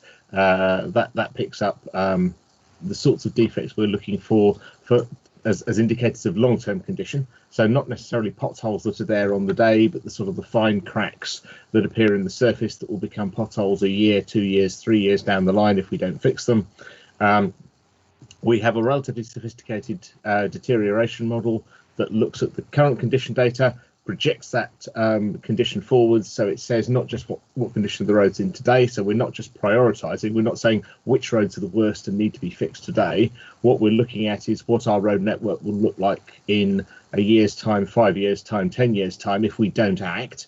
Then we have a finite budget. Clearly we have to live within our means, so what we're looking for as part of that programme is which interventions will buy us the best long-term value for money. In other words, which package of works county-wide will give us the best long-term outcomes. That will be a mixture inevitably of fixing some bad roads, but also doing preventative works on roads that don't look to the public at least like they're in bad condition at the moment, but to nip in quickly and put a seal on the surface, a surface dressing or a microtreatment or something like that will seal the surface up and protect that road surface and stop it getting into a bad condition, because fixing a bad road is so much more expensive than maintaining and sort of protecting a road that's still in a reasonable condition. So what we're doing is trying to strike a balance, and the public will absolutely say from time to time, hang on, why did you do that one? The one round the corner is much worse. Well, the answer is the one that we did, we could probably do for a fraction of the cost of the bad road. We can keep the bad road serviceable with pothole fixes if necessary. It won't look good necessarily, and we fully accept that. But that kind of balance, the chasing the worst first, as perhaps we used to do, and as many authorities still do, ends up being a very much more expensive solution than trying to get that balance between fixing some bad roads but trying to maintain as many as possible. So yes, there is some science behind it. It is quite complex, and with 1,000 schemes a year, it would be quite difficult to have a detailed discussion on the rationale behind each of them, but that's what we're trying to achieve. And furthermore, in terms of why there are lots in one division and less in another, our programmes, as well as being technically led, are also led by getting value for money. And sometimes if we've got a batch of schemes, in one area that we might consider doing over 3 or 4 years, it actually makes sense to group them together and do them as a sort of a mini programme, particularly if they're similar types of work, because the contractor can gear up, they can go in, they can hit an area, they hit a whole estate. I know Michael's on the call, and we did, I think we did over a couple of years, we did a substantial amount of work on the Clothall Common estate in Baldock, for instance, and then we didn't touch Baldock again for a number of years. So it will tend to go in waves like that, because that's just a more efficient way of doing things. So hopefully that gives a little bit of an overview, but I'm always happy to go into more detail about how we put these things together. So I'll fire off an email to you, Chris, just to have a quick discussion over. Happy to get together and talk specifics. Okay. Offline, as it were. If that's helpful. Yeah. It's not the right forum here. Yeah, but absolutely. Thank you. Officers are always happy to speak, but I would say this is the one portfolio in the county where everyone thinks they're an expert on their highway. People don't understand adult care and children's services, so they don't consider themselves so much an expert. Everyone thinks they know about our roads, and we have to leave it to experts and professionals to actually decide what work is done when, and it doesn't always agree with what we think or what the public think, but we have to go by the professionals, because they can look at the road and say that looks pretty bad, but it can actually last another few years. But the road around the corner is really going to cause us serious problems in a couple of years, so we need to do some work now. So Chris and his team are sort of nationally renowned for the work they do, and I'm glad to have him on board to actually advise me how we go about our business. Anyway, thank you. Eric, you wanted to speak? Yeah, I just wanted to agree with a lot of what Chris was saying. And when you've got 5,000 kilometres of road, I've had it where somebody pops up, resident says, why did you do that bit rather than another? But actually, the two papers that I think are really important to all of us as members, the IWP paper and the asset manager, they go into a lot of detail about the process. There's a lot of technology used as well. So it's actually bringing together all the fault reporting, all of the work that the service does, the technology that's used by the contractor. And I'm sure that technology will only improve over the years.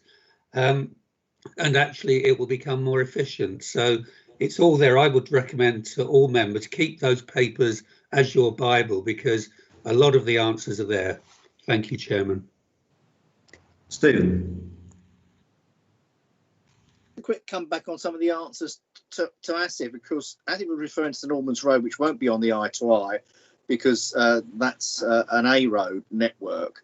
But I have to say, I totally agree with him in terms of the section he's referring to, because it is absolutely dreadful.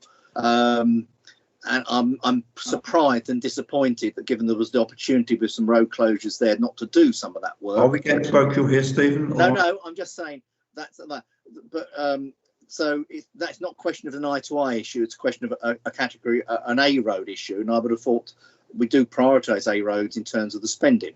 Secondly, mention was made by Tony in terms of deferring the schemes.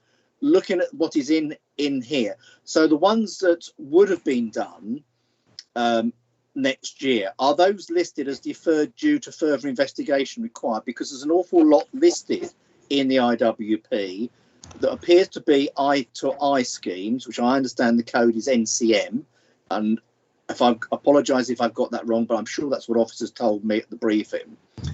And are those the ones therefore are deferred, or actually does one has to go back to the third iteration of the draft of 21-22 to see which ones have been deferred from next year to the following year? That's what not clear from Tony's answer. Jonathan, can you perhaps give some technical input on that one? Yep, I can do my best. I think probably the best thing to do here would be to provide sort of an answer after the meeting, I guess, on the specifics of which schemes have been deferred to 22-23. We can get the program. I wasn't asking a specific question; it's just a general question when I'm looking through to see what, so I understand, and any member of the public can understand, because you've got lots here saying deferred due to further investigation, but the implication is not further investigation; they're deferred because the money isn't there for the next year; it's deferred to the following year. And that's what I'm trying to understand. Yeah, okay. I think if we supply an answer after the meeting in terms of what we had in earlier iterations, what we've got now, and the reasoning behind those, I think we can do that. Thank you. Thank you. There are 4 people with their hands up. Now 3. Steve, the only one who hasn't spoken yet. So Steve Jarvis. So I just wanted to clarify following all that. So the papers that are included with the panel report, the IWP papers there, they are the current position with any deferred schemes not shown. Is that correct? Or is there stuff to be taken out of the papers that have come to panel to reflect what's now proposed? Jonathan? That's correct. The schemes that are shown in the panel paper, although I note Steve Theobald from our project management team has put his hand up. So maybe, Stephen, have you got a stronger answer? Yes, hi everyone. Just to confirm, so in the papers, if there was any schemes that were showing in draft 3, which are now not in the list, they will be shown on the papers with a deferred in the comment. So you won't need to go back to look at draft 3. Everything that was in draft 3 will be shown in this paper, and anything added since draft 3 will be shown as added on the paper as well. Asif, you still got your hand up, are you? So I've got no more new hands up then. Sorry, Chair, can I just clarify then? So the title, the remarks, is actually incorrect in the IWP. It's saying due to further investigation required. It's not further investigation required. They're deferred because the scheme isn't going ahead in the next financial year. Is that correct from the answer we've just had from the officer? I'll go back to Jonathan or Stephen. not a question of further investigation. They just defer because it's not going ahead. Well, it will depend scheme by scheme. So I think we need to look at the list. We can confirm afterwards and clarify on the list of schemes which fall into which category. Thank you. Okay. So can we now go to the recommendations, please? Panel is invited to recommend to Cabinet that Cabinet approve the proposed 21-22 integrated works programme set out in Appendix D and the programme budget set out in section 4.17. Approve the street lighting programme and budget for 21-22 explained from para 4.10 to 4.12. Approve the programme and budget for the Climate Change Response Fund, Active Travel Maintenance Fund and 20 MPH Fund as explained from para 4.13 to 4.16. And note the proposed procurement routes in Appendix A. So if you can vote through the chat, please.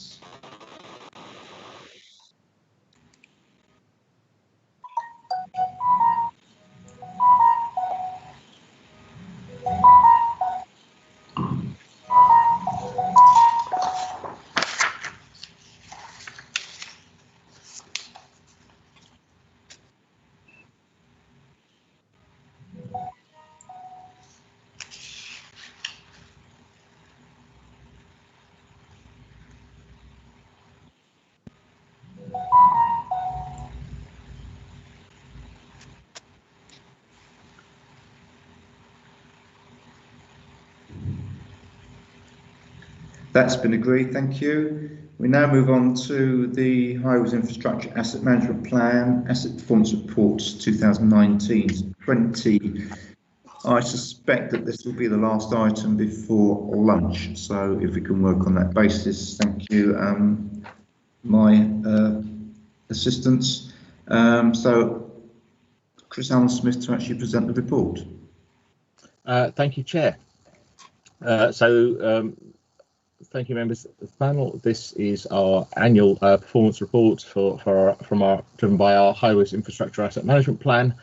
You will be familiar with it, many of you, from previous years.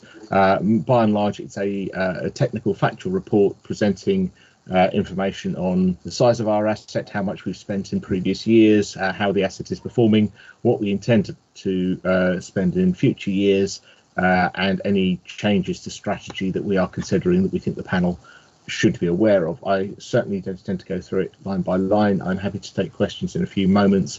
What we are looking for from the panel is to note and comment on the report and to recommend, if you are so minded, that it goes forward to Cabinet for them to agree. In terms of items of particular interest, the strategy elements that we are considering are probably worth referring to. So there's some strategy work that is likely to be going on. Some of it is already underway. Some of it we are intending to do for next year. And those three main strategy items, which are, if you like, a change from the business as usual elements, are a review of the carriageway hierarchy, which is mostly a process that we need to go through for robustness sake, shall we say, every few years, just to make sure our processes are good and strong. And then a review of our drainage strategy, which tallies in with a number of the other discussions that you've had or might have on other papers. So looking at how our highway drainage service works at the moment, and to see if there are ways in which it can be improved, and if we want to improve it, how so for future years. Again, particularly linking in with the climate change and the resilience elements. And on the back of that, we also think it's an opportune moment to have a look at the highway maintenance strategy as a whole and review whether we think we've got the balance right between the various different strands of that strategy. Clearly, I'm not preempting any outcomes on that. This is just a for information at the moment that those are things that we are proposing to look at. I hope you'd agree that those are good and opportune things for us to be looking at, and that if any changes to the service arise or are likely to arise as a result of that, clearly that would come back through an appropriate democratic route before it's implemented. So at that, I think open up for any questions or comments, Chair. Just to add a couple of those reviews, the hierarchy and the maintenance strategy, etc. quite a sizable piece or sizable pieces of work, but very necessary to maintain our robustness, as it were. And I know that our insurance negotiations are going on at the moment, so they'll be very interested in how we're handling things.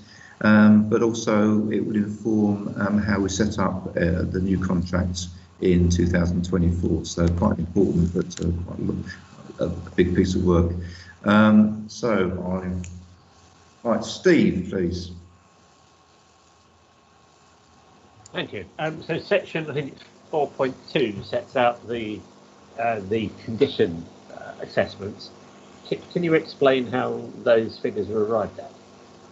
Well, this is in the APR itself, so the appendix to the report. Yes, certainly. So as I was mentioning in answer to an earlier question, we do a condition survey of all of our roads every year. We get very high, it's a high percentage of them. I won't claim that every road gets done every year. Sometimes the surveyors can't get to them, but very high, sort of 90 high percents of every road gets surveyed every year.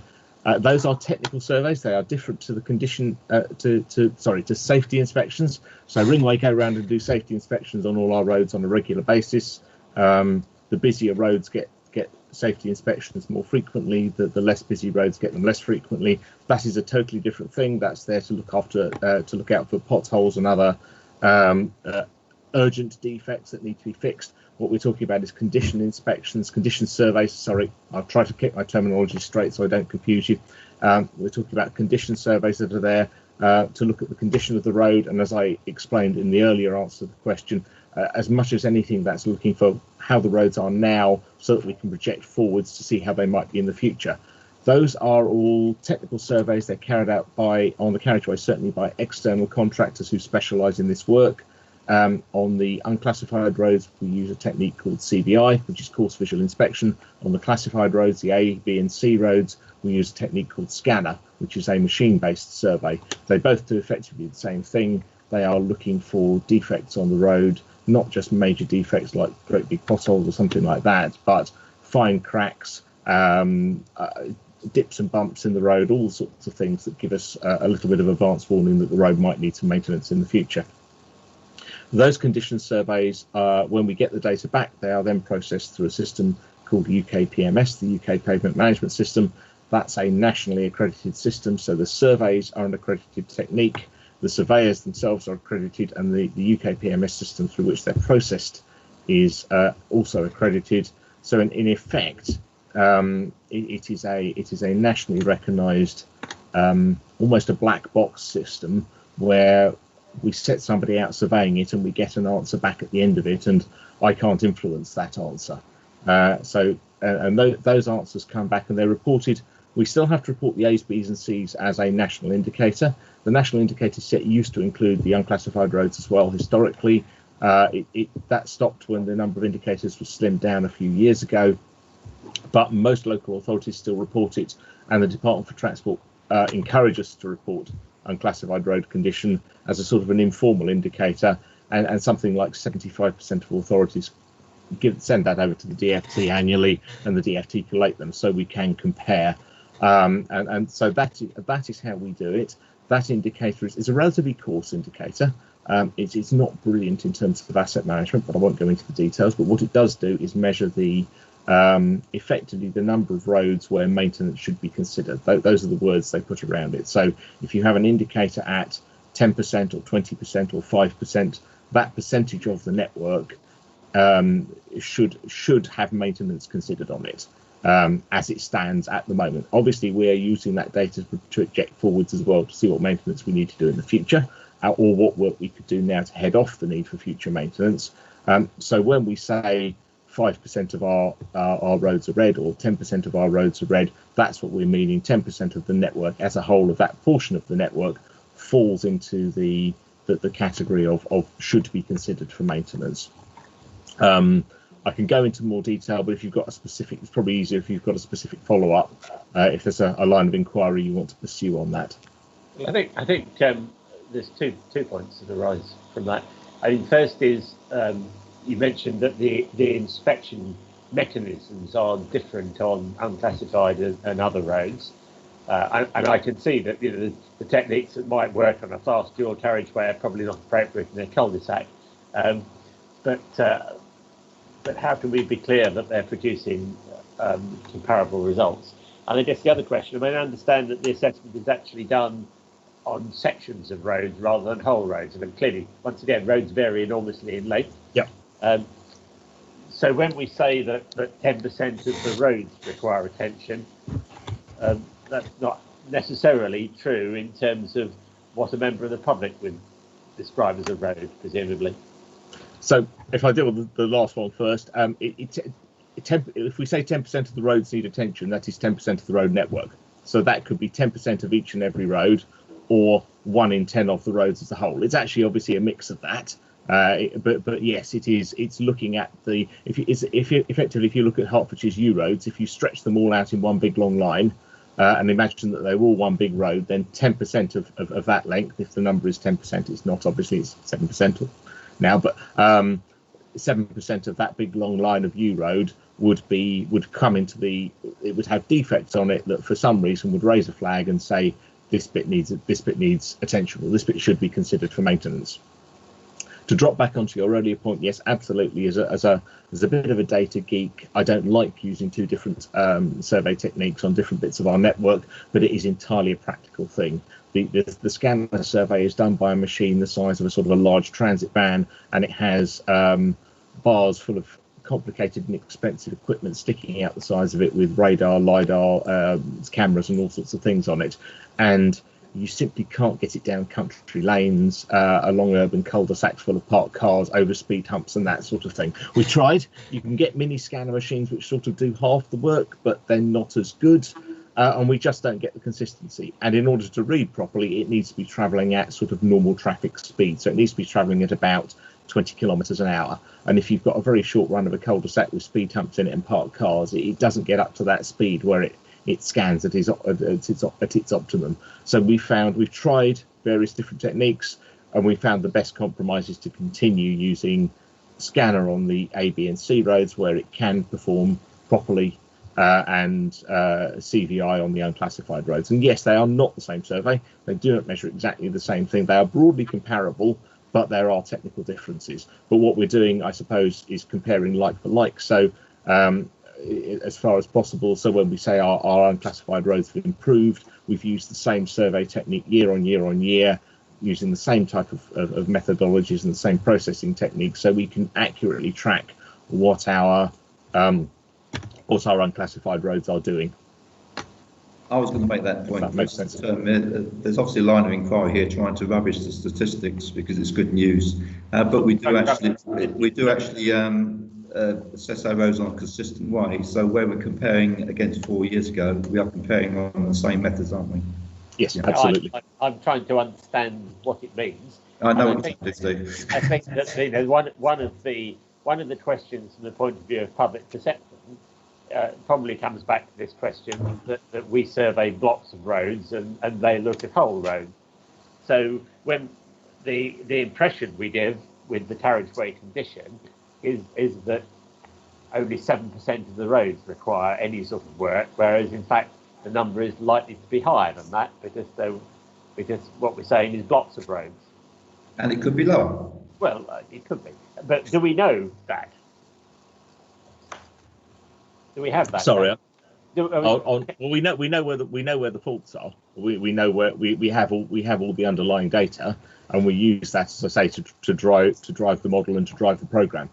That's how we put our program to work together. So yes, that data is all there and it's all taken into account.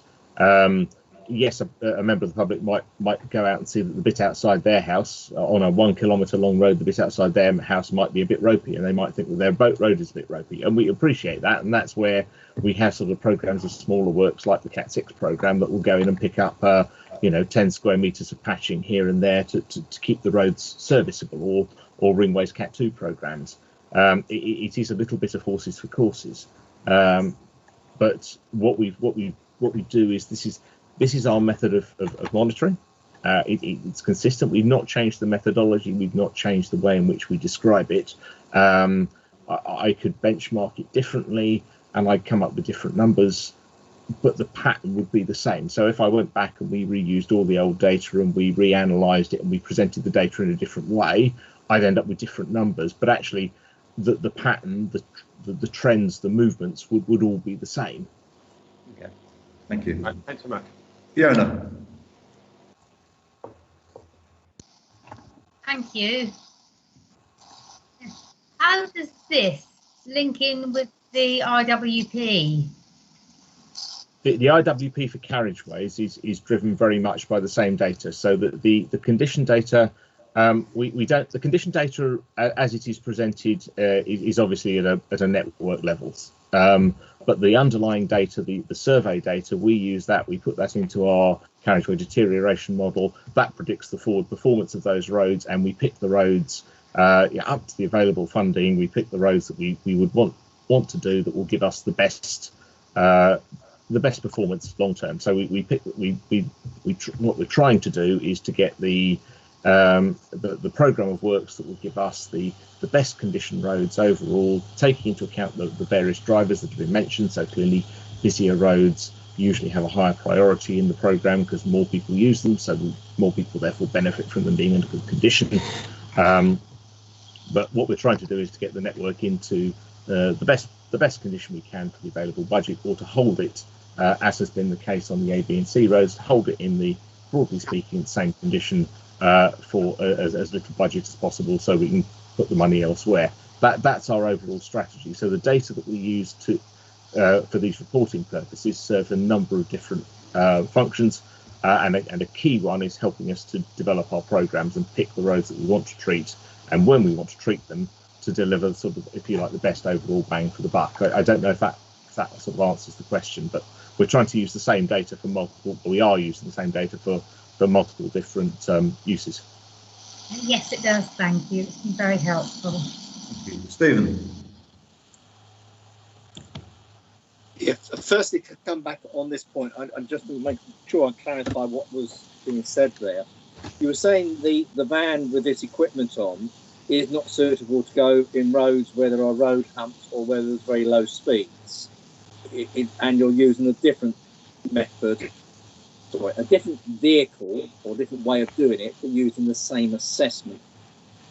Is that correct? Secondly, related to that, in terms of your assessment, what are you assessing on these 20-metre sections of road? Are you assessing the number of cracks, the number of potholes, the depth of them? I'm trying to get a feel here, because I know, and thank you, Chris, you're arranging to revisit 2 roads in my division where I've given you evidence of their current condition and their evidence of condition 2 and 3 years ago. And while I was part of, therefore, it wasn't on the system. We won't dwell on that individually, Chairman, and I appreciate Chris is doing that, having that done, thank you. But I'm trying to get to the bottom of how you assess the road needs to go into the schedule to be done in terms of the eye to eye. Now, I appreciate that's just eye to eye, but this method is being used for all roads, and that's what you said. It's the same method, yes, no matter what it is, but it's only sections of road you're looking at. Which I can understand, given the kilometres that we've got in the county. It's the first point. Okay, so without wanting to go into a full-blown seminar on this, because I could send you the manual on the scanner and the CVI surveys, and indeed I'm sure if you were trying to get to sleep one night, I'm sure you'd love the UK PMS manual. Chris, Steve would love that. Please do it. But the scanner, they're all picking up, try to pick up as many faults as possible. So the scanner survey uses, like I say, lasers and cameras and that sort of thing, and it will look for cracking, it will look for potholes, it will look for dips and bumps. The scanner machine, the van size thing I was talking about, it can cope with it. It can cope with a reasonable amount. It's not that restricted. It can cope with a reasonable amount of restrictions, if you like. It's not dreadful. But once you start getting, and we found when we tried that there were a fair number of U roads we could get down and do it. We could get the scanner machine down them, but we couldn't do all of them, and therefore we'd end up with we had to divide the network up somewhere, and it seemed better to stay with the U roads all being CVI. The scanner machine will detect dips and bumps in the road better, because it's got sort of accelerometers and the like, which say, all right, we're going up and down. It can measure longitudinal profiles and all that sort of thing. The CVI machine, it's not a machine, it's a surveyor. It's two surveyors in a vehicle. One is driving and the other is making a note of things, and they will therefore spot defects. That's what you can visually spot. They will spot cracking, they will spot potholes, they will spot dips and bumps. They won't be trying to measure the depth necessarily of them. They will just say, this section of road, and you're quite right, they will do it in 10 or 20 metre sections. They will say, this 10 metre section of Acacia Avenue has cracking.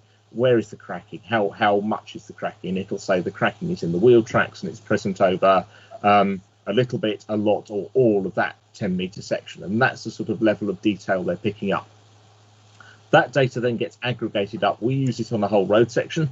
So if Acacia Avenue is 100 metres long and there are 10 metre sections or 5 20 metre sections, depending how the surveyors have done it, we will aggregate that data up. We will look for IWP and I2I purposes at the whole of it. We will say Acacia Avenue, aggregating its data up. There's one really bad section and 4 perfect sections. So actually, it's only about 20% knackered.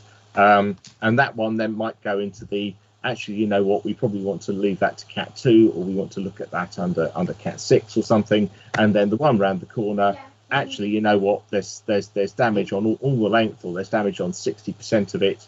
That's a good one to go in to be done under the IWP or I2I, where a whole length treatment is needed. So, okay, yes, although there are a couple of sections that aren't in bad condition yet, a couple of 10 or 20 metre sections, on aggregate, the whole thing probably needs something doing to it. So we'll put that in the programme for a whole length treatment. And the model is quite good at picking that up. That, you know, because we use the model as the starting point. It interrogates the data, it knows what we're looking for, it says little bit, leave that to some of the little bit programs, consistent types of problems along a significant length, that looks like a scheme, generate that as a scheme, and then obviously before it gets in the program, one of our engineers goes out and looks at it. You know, it's not just driven by a computer analysing data. The computer analyses the data as the first pass of the program, then our engineers go and check it. And they do a lot of this refining and say, actually, you know what, we're doing this road, we might as well do the side road off it because they're in a similar condition, and we'll bulk that up together as a program. So the computer and the data does us the first pass, and then we apply engineering logic and human common sense to that to turn it into a coherent program. And that's the sort of that's how we build everything up. And I suppose, if I may, as a slight sidetrack, it's probably worth reminding members that the IWP and the regular carriageway programme includes unclassified roads as well. I2I was on top of that, so it's not like we're not doing any unclassified roads. We've always done unclassified roads. I2I was a sort of an extra shot in the arm for the unclassified network over and above the regular IWP programme. So there will be plenty of U roads on the IWP programme anyway that are getting done independent of the extra works, the extra I2I works that we've done over the last few years. Thanks for that, Chris. I like the technical term knackered. That doesn't appear to be in the papers, but that probably will be a useful one to use. But bother, I'll have to add it for next time. Technical definition.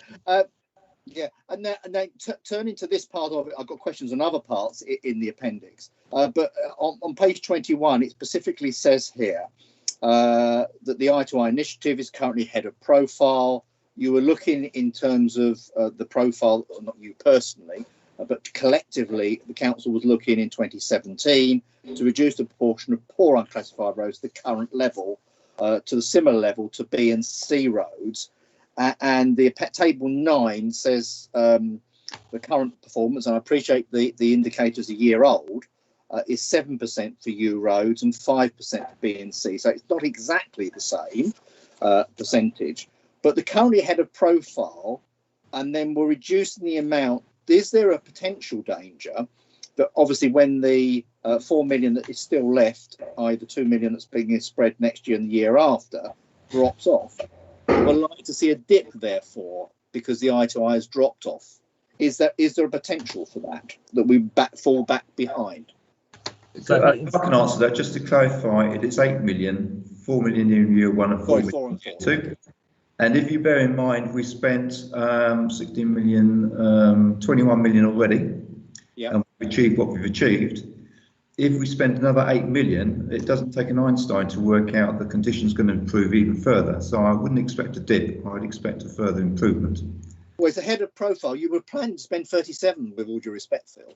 Well, do you want us to spend the money for the hell of it, or do you want us to actually improve the? No, I'm trying to get an answer to the question. And actually, release that money for more priority areas. Yeah. May I just the question I'm asking?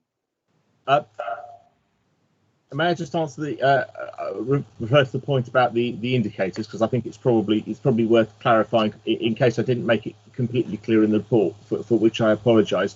The target for I2I, and I think this is probably worth clearing up. The target for I2I was to bring it into the same general neck of the woods, shall we say, as the B and C target.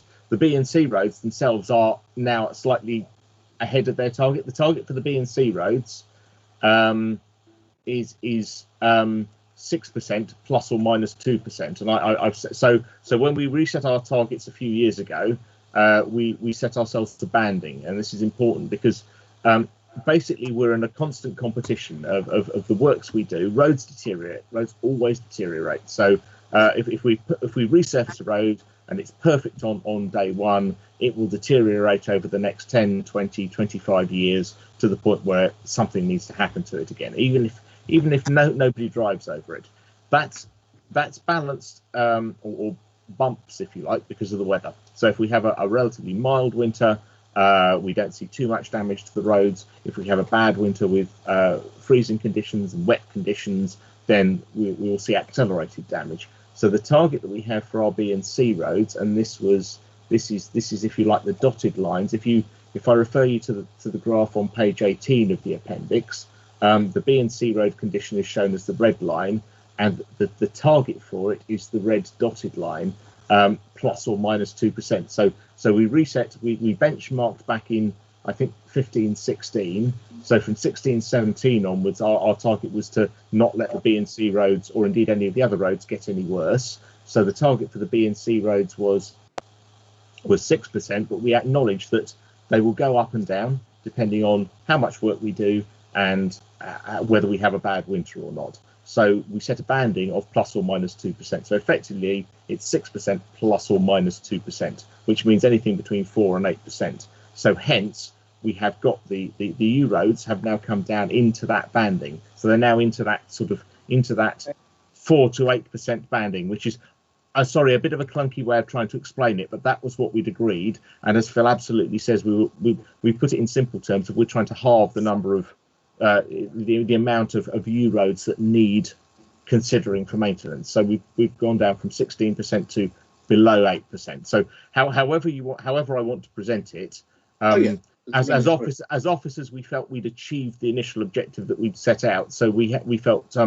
it was appropriate for us to say, look, shall we review the strategy? What do you wish to do, members? Does that help? Sorry. No, it does. Yeah, and it clarifies what's in the paper. So it's apolitical. It's an officer saying you want to review it. Members make the decision at the end of the day. Well, at the end of the day, Steve, as you say, the administration has looked at the priorities as we stand now, and priorities are very much flooding, active travel, 20-mile-an-hour limits, sustainability. We can't. There's no money tree here. But we thought, well, Christ, we can afford to take £8 million out of that budget and put it into these other priorities. Otherwise, we'd be putting money into U roads where we didn't really need to put money into U roads and avoid all the other priorities. So it's just really almost a business decision to where do you want to put your money it's what we get to in 24-25 in terms of when there is no extra money for it, but we'll come to that. Well, as I keep on saying, we're still spending £8 million more, so that's going to have a positive effect, is it not? For the next 2 years, yes. Now, paragraph 3.2 on page 12 refers to the funding that kept relatively constant for the asset types over the years. What I'm not clear about is whether this reflects the inflationary trends that we normally have reported to us, which in some of the construction sector, and therefore i.e. tarmac, for instance, costs, put it in layman's terms, is costing more, and therefore are we therefore getting less less tarmac, put it in layman's terms, rather like you're knackered, less tarmac for our bangs for our bucks than we were in therefore. And how is that then assessed in terms of what we need to increase? Because the figures seem to imply there's an increase, although principally you're saying it's a constant travel, a constant level at 3.2. We have increased, and if you were to look back at previous iterations of the IP, we have increased by round about 3% a year to allow for inflation. So in other words, yes, inflation is factored in. We know that costs have gone up, but we also know that budgets have gone up. But budgets have gone up, broadly speaking. What we're saying there is in line with inflation to keep our buying power more or less the same. Obviously, there are big variations on that. I wouldn't want to say it's absolutely down to the last penny, but we've been very fortunate in as much as our requests for an inflation covering increase have been met, and therefore we've kept the buying power, broadly speaking, the same. And this also has been helped by the fact that we've had pothole fund money from central government. And potentially other increases from central government and one-off windfalls, shall we say. And that does make it difficult to compare one year to another, which is why I'm always a little bit cautious about trying to do that. But yes, the windfalls have certainly always come in handy as well.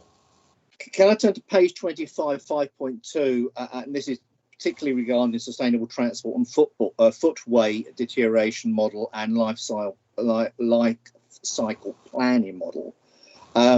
Does this take account, it would be interesting to know and useful to know how you're assessing footways. Clearly, you can't have a vehicle driving up and down it for obvious reasons. And I'm sure we've all had complaints from residents, well, why do you replace the slabs with awful tarmac? And I've explained, well, actually, it lasts rather longer and it's more robust for vehicles driving on it. That doesn't normally get the same response back from residents, mind you. But it would be, I'd like to know how we're assessing, because we want to encourage sustainable transport. It's something I have gone on a lot about in the past. You get to a road junction, and what happens is the tactile paving or the drop curve is just completely, and certainly at the moment, covered with water. No one can walk across it, and maybe the whole junction is knackered, for a want of a better word, but doesn't meet your 50 mil intervention level because it's not or 40 mil because it's not a cycle route, but actually it's quite hazardous for pedestrians, but of course is actually technically the road. So how do we actually ensure the two are joined up? Because obviously the footway ends, it then becomes a road, the footway starts again, but the ponding is in the footway, it's in the road, which is technically, to all intents and purposes, is the footway for the pedestrians. So how do we assess, and how do we do the deterioration modelling? So the footway deterioration model, if I can come to that first, that's something we're working on. That's not an extant thing yet. We've got one for the carriageways. We don't have it something that sophisticated for the footways yet, if not least because modelling deterioration on footways is a different science to carriageways. Carriageways is a little bit more predictable. Footways, the deterioration can often be, well, it was fine last week and then the dust cart ran over the slabs and now it's completely, to use another technical term if you'll apologize, knackered. So in terms of the data, we carry out a walked inspection, and this again we're talking about the condition surveys here, not the safety inspections. So distinct to the safety inspections, we carry out a walked condition survey. That's done by two specialist surveyors within our own staff. Currently, they're getting round the network about every 2.5 years. I'd like to get that a little bit shorter, but we haven't managed that yet. What we're trying to do is improve the technology they've got available to them so that their jobs get easier, giving them tablets and that sort of thing, so that we can try and gather the data more quickly. What they are doing is looking at primarily the condition in the same way as the condition surveys on the carriageways do. So they're trying to pick up existing need for whole lengths to be redone. So they're not looking specifically for Cat 1 safety defects. That's the job of the safety inspectors. They're looking for areas and lengths of footway where we need to intervene, either with a resurfacing, a reconstruction, or with a microsurfacing, a sort of a preventative treatment. And they are trying to pick up some of the serviceability issues, but it's not that it is not that easy. We did sort of consider this as part of the MATS strategy, the Maintenance for Active Travel strategy that we developed a year or two back, as to how we could look at those serviceability issues that you flag up. I don't. There isn't necessarily, as I'm sure you'd appreciate, an easy answer as yet, where we've got an issue in the carriageway that's impacting on pedestrians that want to cross the road at that point, or as you rightly say, cyclists who want to continue a journey where there isn't a cycle lane. I think we've probably got more thinking to do about how we can identify those issues without making a whole industry out of it. But when we are doing work, certainly when they are doing a footway job, they will be looking at those kinds of issues as the one and done type of thing. So if we're doing a footway scheme and there isn't a drop curb at the end of it, where there needs to be one, obviously they don't put drop curbs everywhere, but where there needs to be a drop curb, they'll look at putting that in. If tactile paving is needed, they'll look at that. If there are other issues like small drainage things or other obstructions, clearly that will be taken in as part of it. There is this new active travel maintenance fund next year. We are, as Phil has said quite rightly, still thinking about how best to employ that. So I don't have a list of works yet, but some of the sorts of things that have been raised and some of the sorts of things you're talking about are things we'd like to consider. Can we do this? Is there a way of making it a whole route strategy? Those are things that came up as part of MATS. They're things I'd like to explore further, but I don't have final answers for you as yet. But they are things that are part of our thinking and are detailed as something in MATS that we wanted to explore further and are trying to explore further. So I take it from that, and Chair, thank you, Chris, for that, and Chair, that basically what you've listed on 5.5 improvement actions, all you're saying is actually all of this is going to be looked at to see where we're.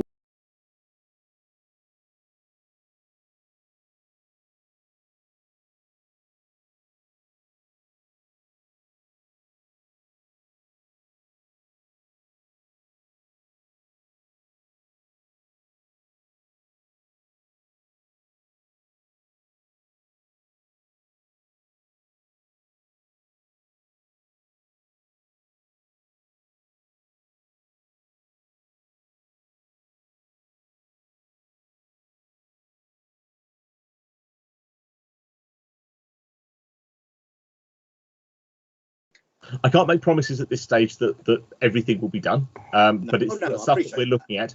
Certainly, if there are projects that are of a scheme type scale, then yes, definitely they'll be in the IWP. There may well be other programs that we think actually they fit more into the world of Cat 6 or something like that might not be a scheme. So they might not be. What we might do is some big schemes. Let's say we do we use the Maintenance Active Travel Fund for some resurfacing of cycleways. That will probably feature as an IWP scheme. If we then decided to go in and do some more localized interventions to deal with some of these other types of issues, we'd probably deal with those under Cat 6. We don't put Cat 6 on the IWP because they're little bitty piecey jobs, but hopefully you'd see the benefits of those coming through. And once we know more clearly how we can best employ this in line with the MATS strategy and the like, we'll clearly be able to give you more details about what we're spending it on, even if that's general details rather than specific schemes. So I think it'll probably end up being a bit of a mix, but we are still sort of looking at that at the moment. Okay. And the last point is in relation to drainage, page 30 of the appendix, the key issues, improvement areas. There's a couple of it here talking about gullies. We're coming on to gullies later, so I'll leave the comments about gullies when we've got the gully report to deal with. There's mention here about drainage pumps and regular service inspections. I have a number of pumps in the footways in my division.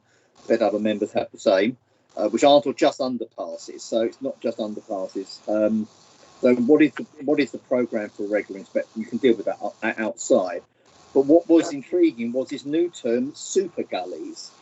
Could we have a better? You've got to say 2 sites identified for super gullies, another 4 were being looked at, but only 3 constructed.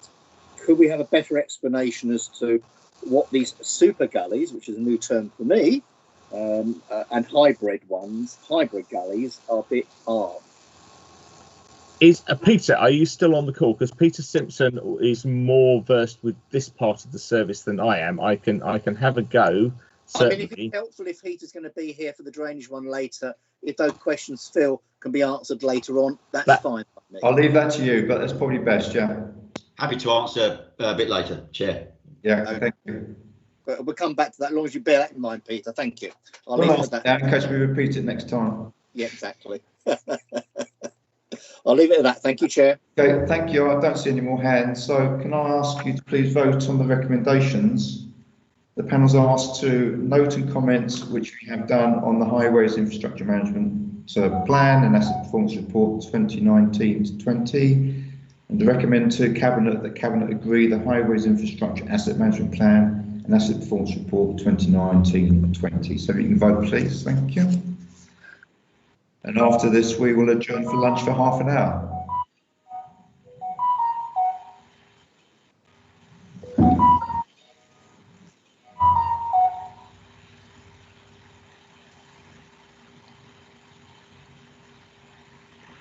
That's not too bad, 12:05.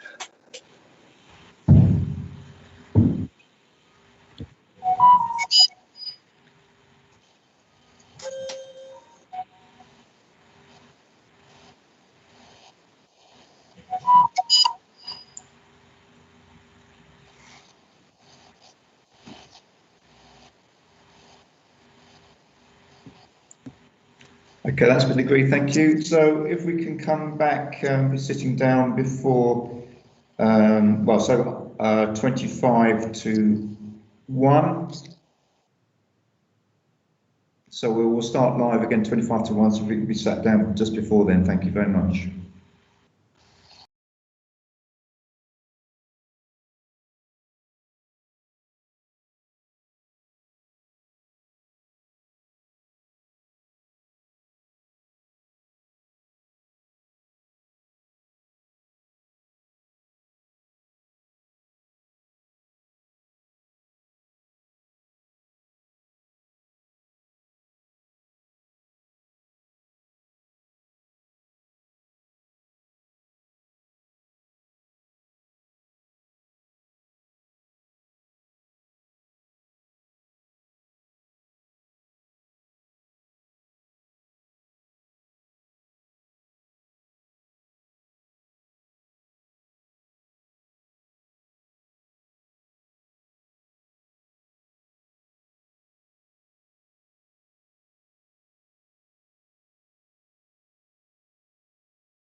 Welcome back, everyone. Hope you enjoyed your lunch. So we'll continue the Highways and Environment Cabinet panel agenda, and we're on now to a response to a motion on the provision of body-worn video cameras for school crossing patrols. Now, I don't know if Steve Jarvis, who proposed this original motion, wants to speak first before I invite Simon Brown to respond.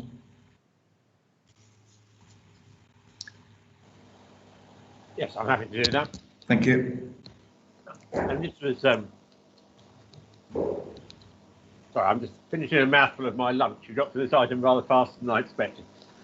And this was raised, I think, by at least one, probably more, crossing patrols who have experienced instances where car drivers have failed to stop, and some other instances where they have stopped, but they have then come back and abused and threatened the school crossing patrol, presumably for delaying them.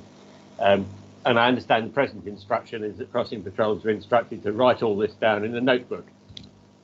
But for reasons I think are fairly easy to imagine, they find it rather difficult to do that in these sort of rather trying circumstances, when they're also, of course, needing to try and ensure that they continue to keep the children who are waiting to cross the road safe.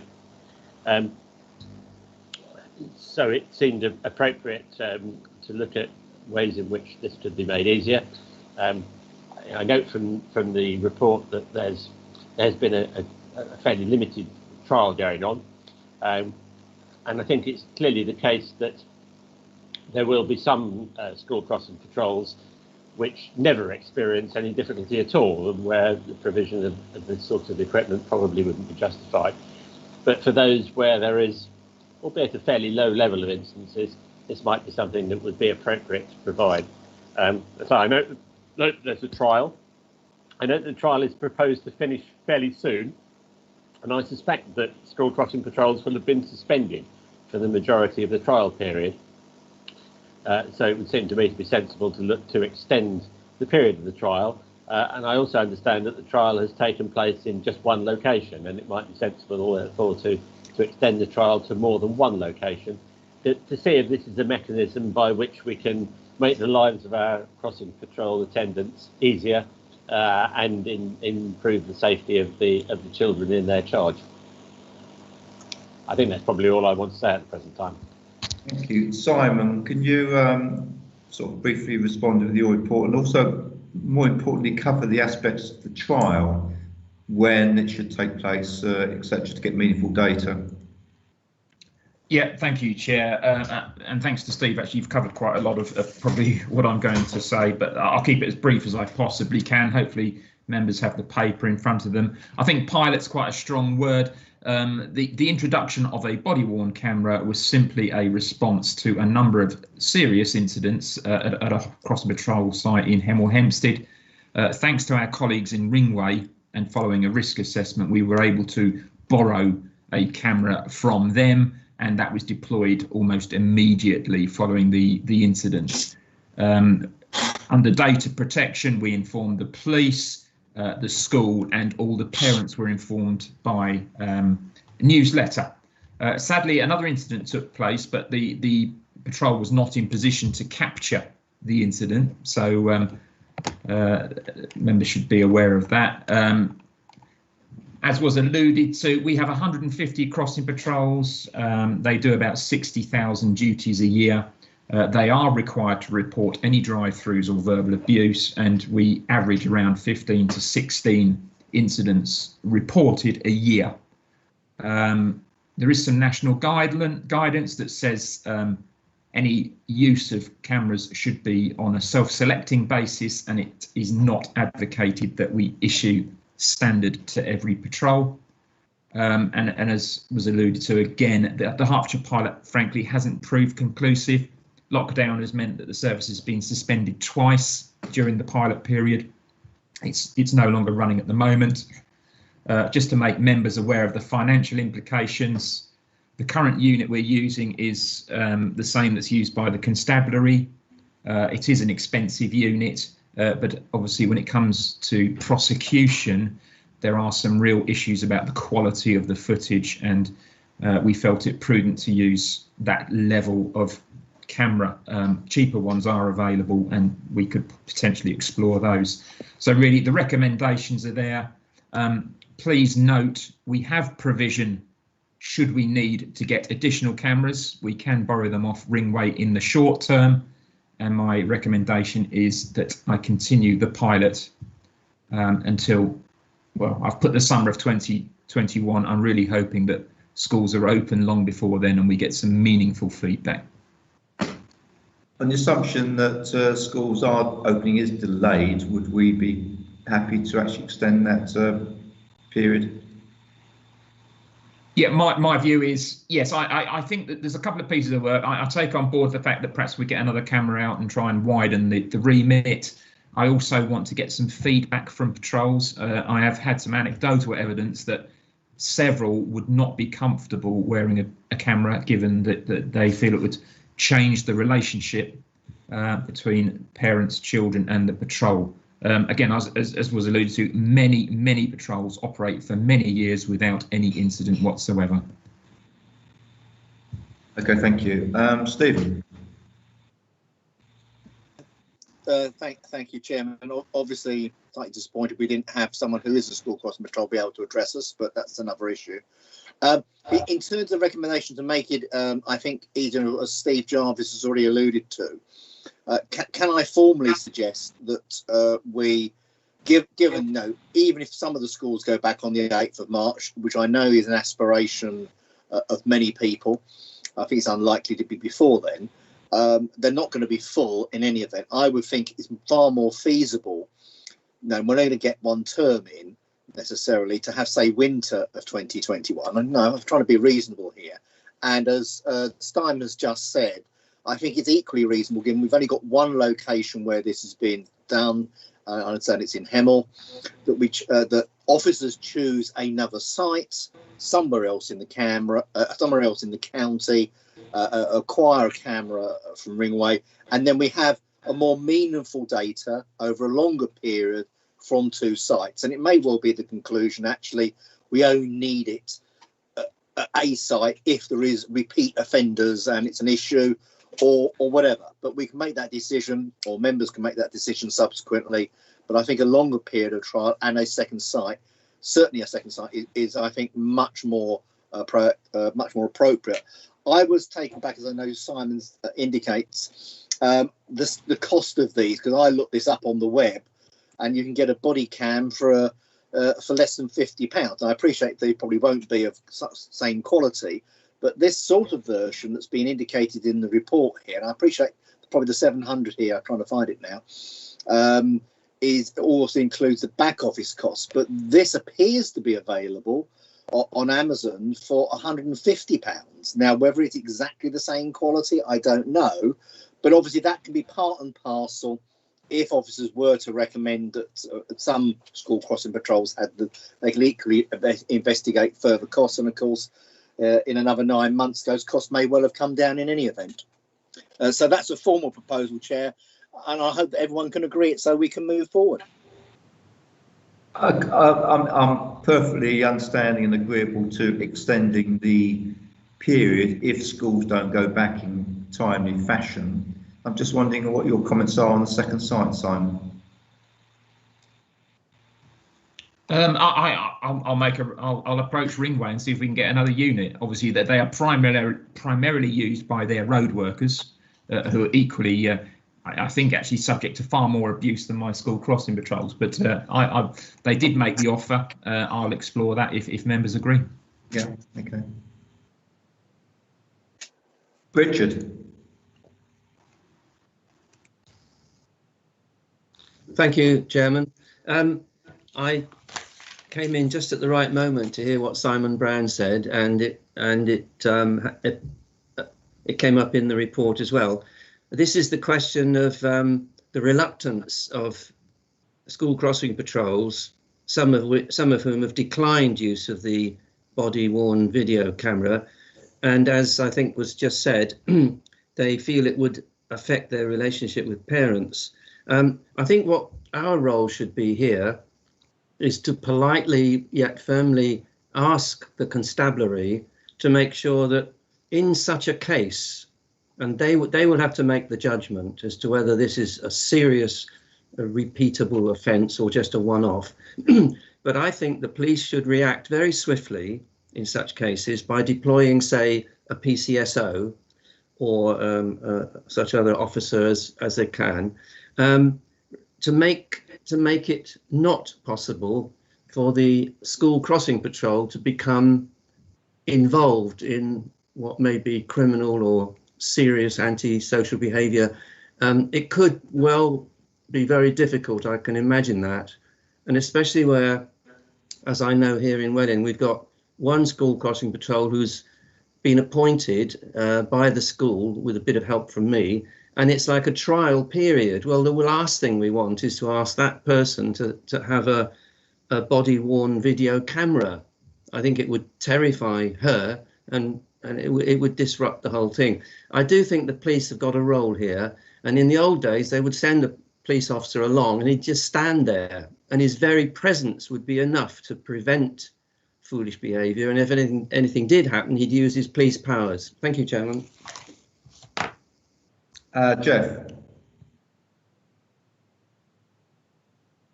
Yeah, thank you, Chairman. I'll just go back to the papers. Yeah, no, I support this recommendation. I think it's sensible to carry on with the trial and look at it back in at the summertime and consider it. I think it'd probably be a good idea to probably have a stock, maybe 5 of these body-worn cameras, and deploy them if there are incidents. It's obviously not going to happen right across the county. I don't agree with Stephen's suggestion of going for the cheaper option. The reason they're cheap is because the quality is not very good, and I do find that with CCTV, even if you go for the cheaper option, CCTV, you haven't got the evidence, the clear evidence. So if you're going to do it, you need the trial, the tried and trusted ones that the police have been using. So I would support the recommendation, basically, that we carry on the trial and look at it again in the summer. I think that's a sensible approach. Michael. Thank you. Thank you, Chair. I totally agree with this way forward. And if one's looking for a second site, can I suggest outside Hartsfield School in Baldock? Because I know there's a problem there, because drivers wait so long at the traffic lights where there's 4-way lights plus a pedestrian phase. Whenever I come to the lights, there's always 2 or 3 cars that jump the red light to go across to outside the school speeding. And I know there's been, because I'm a governor of that school, I know there's been reported incidences. So I think it will be helpful to have a second place to look at, and I think Hartsfield School would be an ideal opportunity. Thank you, Chair. Stephen. Coming back, I didn't suggest, Jeff, if you heard what I said there appears to be. I didn't suggest we should be using cheaper cameras. So let me make it very, very clear. I did not suggest that. And officers, when they come back with a report, can look at different costings. It's for the professional officer to decide what is the best. I'm just saying what appears to be available on the web, Jeff. Eric. Thank you. Noted. Thanks, Chairman. Yeah, just listening to the discussions, I don't think the recommendation as it stands would preclude a second part of the trial, because it's saying continue with the trial. And if officers feel that it would help to add another one, then obviously, as Simon said, he can talk to Ringway. So I'm happy with the recommendations, and if it's deemed feasible to have another site as well in an appropriate location, I'm happy with that. I don't think we need to change the recommendation. I think it deals with it as is. Point taken, Eric, but I have actually sort of been penning a possible extension to the motion just to make it clear so that everyone's happy with it. So if I read it out, perhaps you can nod or nod the other way if you disagree. The timing of the review may be extended if return to school is unduly delayed, and we will investigate the possibility of a second site. Okay, fair enough. I agree with that. Yeah. Okay, agree with that. I'm okay with that. Yes. Are you happy you caught that? Repeat it, please. Okay. Timing of the review may be extended if return to school is unduly delayed, and we will investigate the possibility of a second site.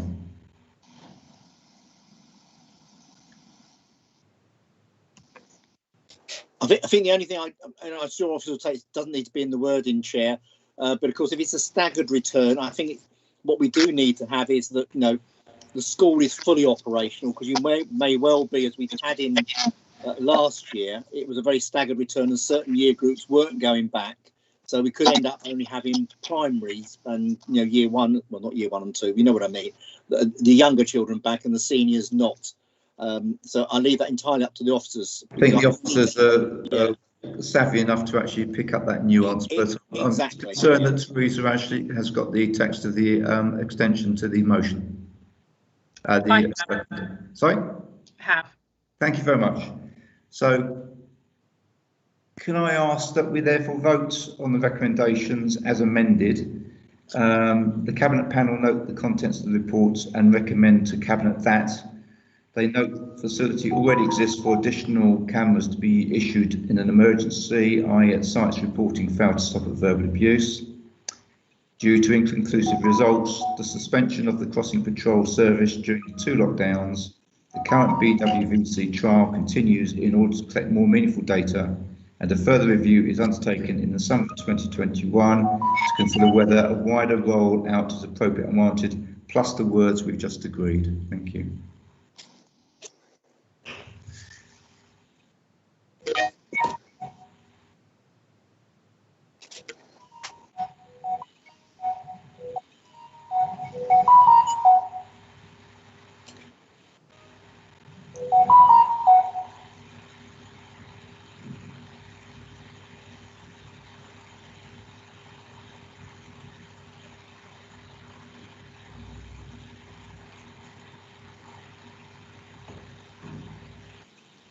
That's agreed, thank you very much.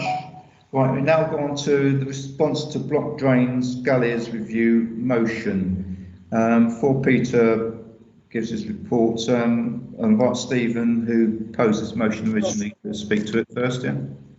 Okay. So I'm trying to get my camera back. Okay, thank you, Phil. Take the hands down.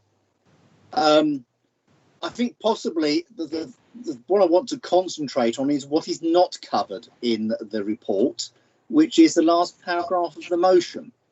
There's no comments in the report at all in relation to this fault not found.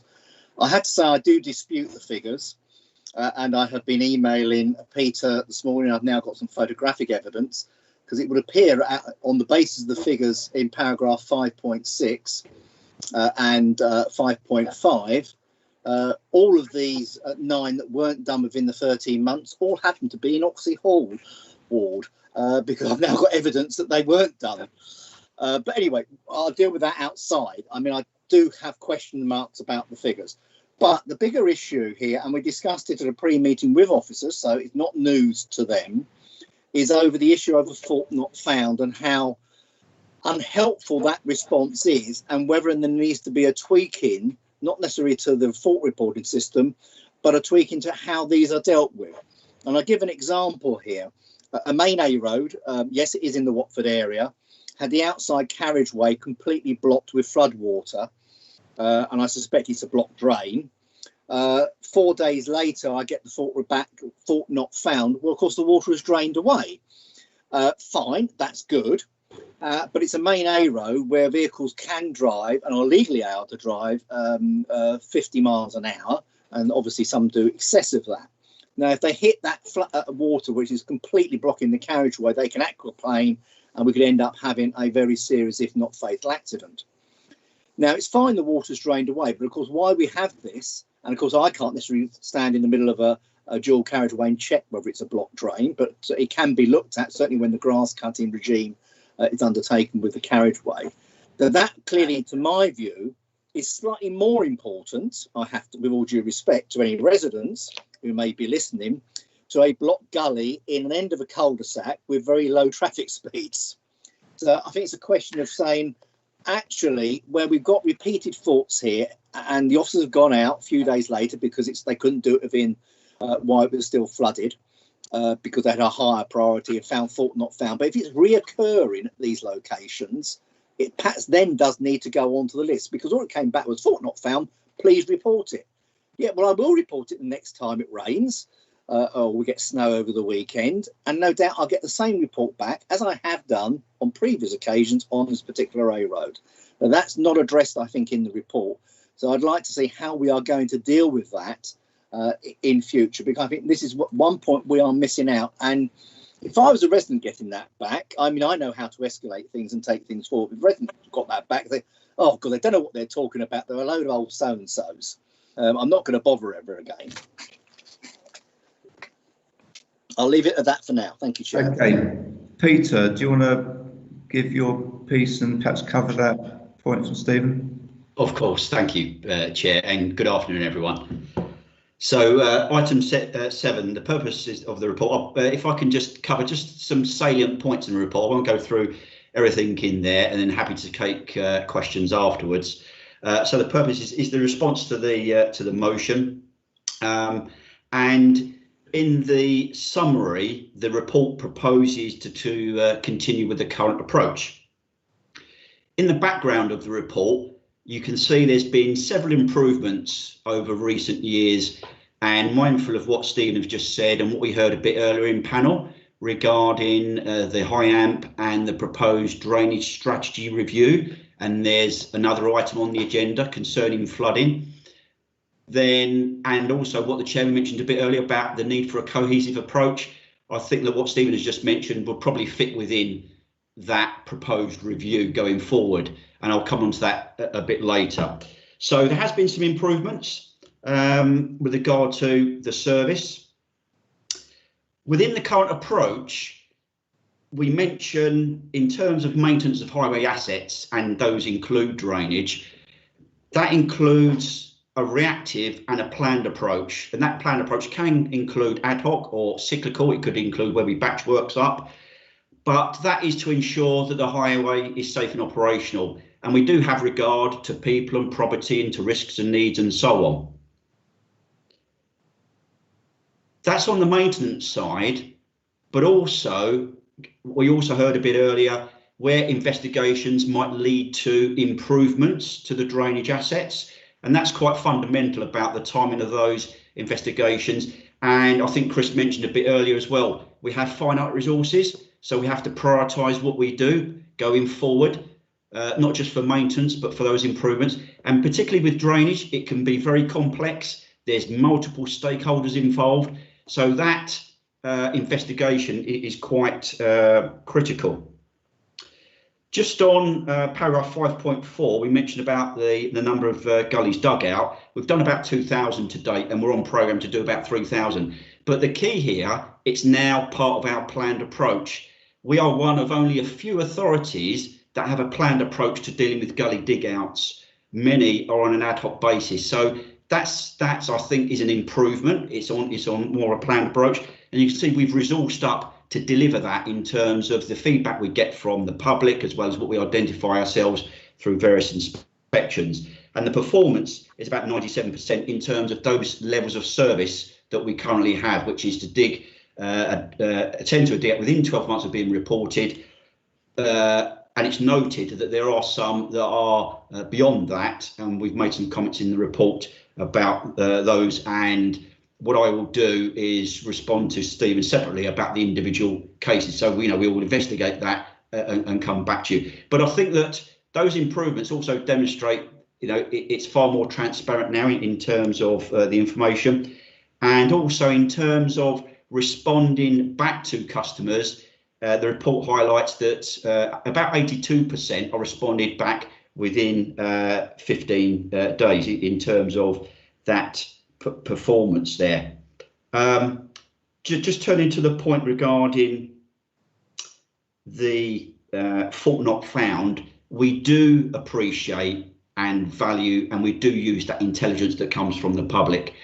What happens sometimes is that, and Stephen mentioned it a bit earlier there may be a time lag because water may disperse, and there are a number of reasons for that in terms of the complexity of the drainage and so on, and I can probably answer those points a bit later.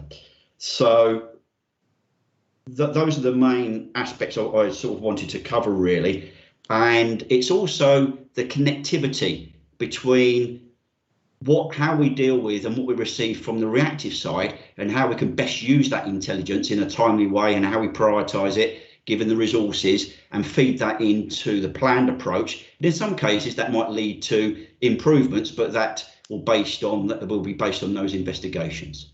Thank you. Just two little things, Peter. Not wanting to put words in your mouth, but when you say other authorities use an ad hoc approach, do you really mean a reactive approach? Yes, it's reactive, and they don't go through the sort of the structured coordination of the activity and putting it into a plan program. So it's purely reactive, and as far as I can see, they don't have performance measures that we have to track that either. Yeah, I mean, you've offered to look at the specific issues Steve has brought up, because that's not within the remit of this panel, but just as a general observation, I suppose, are there occasions where engineers, operators put in the wrong response to faults? Because it is a clerical way to put these things into the automated system, and fault not found might be the wrong response, because there are appropriate responses, are there not, if used properly, to say we will look at this to consider programming future work, etc.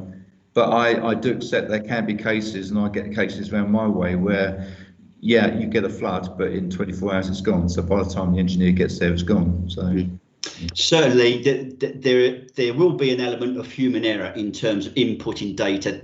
That might be one aspect. From an operational point of view, and maybe what the customer doesn't see, is that in the background, some gullies that require dig out may require, may be more challenging, that they may require traffic management. It depends where they're located. It may be that when they go there, that in addition to it being blocked, it actually may be defective, that may actually hinder unblocking the gully itself. And also, whilst the block gully can be a contributory factor to flooding, more often than not, it isn't the root cause, and it's not probably always the solution to the problem. And in terms of the connectivity, it's also the connectivity of the infrastructure. In terms of what doesn't help is most of the infrastructure for drainage is buried, we can't see it, and that's why the investigation is very important, because it could be blocked or broken connections, partially blocked, for example, that might actually hinder or delay the dissipation of the water. There's also of other factors as well, in terms of the gradients of the pipe, the gradients of the carriageway, the crossfalls, the tree roots. All of these factors come in terms of the rate at which the water discharges, and then you've got capacity aspects, the resilience, and all of that is in the mix that might actually impact about the rate at which water dissipates. Some of it will be natural. Other aspects might be where, yes, there may be an issue further down the line that we need to actually investigate to get to the root cause of. Okay, thank you. Eric, is your hand up from the previous item, or you didn't want to speak? Okay, fine. No, I think that was a mistake, Chairman. Okay. Any other people wishing to speak? Jeff. Yeah, just a question to Peter, really, on the fault not found issue. You know, I have had I've had exactly the same issue as Stephen mentioned, whereby I've reported a block gully that is causing flooding, pooling, whatever you want to call it. I always submit a photograph, and then you get the message back, fault not found, when clearly there's photographic evidence. Does they obviously don't. I was going to say, does the inspector who assesses the problem have access to the photograph on the fault reporting? The answer to that Obviously is not. yes. I think that, and this is an area, and we completely understand the frustration. I think Stephen mentioned at the beginning here that there is the opportunity to sort of tweak the system. I don't think the process is broken as such, but in terms of further refinement, because strictly speaking, when an inspector visits the site, and bear in mind, particularly where we're getting severe weather, it's impacting across the county. So there is a time lag in terms of actually visiting a site, because there will be multiple sites across the county at any one time. At the point of an inspection, the water may well have subsided, but so yes, they will tick that box. But in the background, what happens, and again, it's subject to prioritisation, we do draw upon that intelligence. So we look at the repeat faults, we do look at the photographs, but the follow-on activity is also subject to prioritisation because we have finite resources. But what we do is that we do apply the risk-based approach, as Stephen alluded to, in terms of risk to people and property, as well as the highway asset. Whereabouts is it on the highway? What's the actual risk to the travelling public? All of that goes in to help us make some informed decisions about, okay, which investigation do we prioritise first? Which one is lower down? And also, as Stephen mentioned as well, we always take the opportunity for one and done. Can we piggyback on other traffic management? Because getting to a gully to unblock it, or maybe some investigation work, maybe the traffic management is disproportionate to that amount of work. So if we can combine it where it's safe to do so, and sometimes we can't do all of these activities within the time frames that people would like, because of there are multiple challenges, I suppose, and also multiple sites that we have to prioritise. But just to give members the assurance, we do appreciate the intelligence, we do use it, but because of what I've explained, it can be sort of challenging in terms of where we actually put it into the programme. Is it ad hoc maintenance? Some examples where the actual gullies on a road drain to, it may be that infrastructure is in need of some maintenance at some point, but then we have to actually assess that with other locations around the network as such. So that does happen, but that isn't necessarily conveyed back to the customer, because what the customer gets is that automatic response in terms of, at that point of time of the visit, strictly speaking, that might be right, but in the background, we know there may be some underlying issues, and that's what we then use to instigate the investigation work. I think there are responses to actually cover that scenario, but it does go back to our discussion on the IP, that the fact is we have got intelligence to actually prioritise where we're going to use our money to actually improve the drainage and flooding issues. Mark. Thank you, Chairman. Peter, can I just give a positive note to you? At 12:42 this afternoon, I've just received an email from Appleby Street. Yes, they were all here at 7 a.m. yesterday morning, spent the day in Appleby Street and elsewhere. They cleaned, sucked and jet washed a total of 3 drains and 2 manholes. There was extensive flooding I had over the weekend, and standing in the pouring rain was not nice, but nor was the flooding. So on a positive note, it does work. Thank you for that. And just to add to that point, gullies, you can see we've got this planned programme for dealing with gully dig outs in terms of that planned approach. That's about 3,000.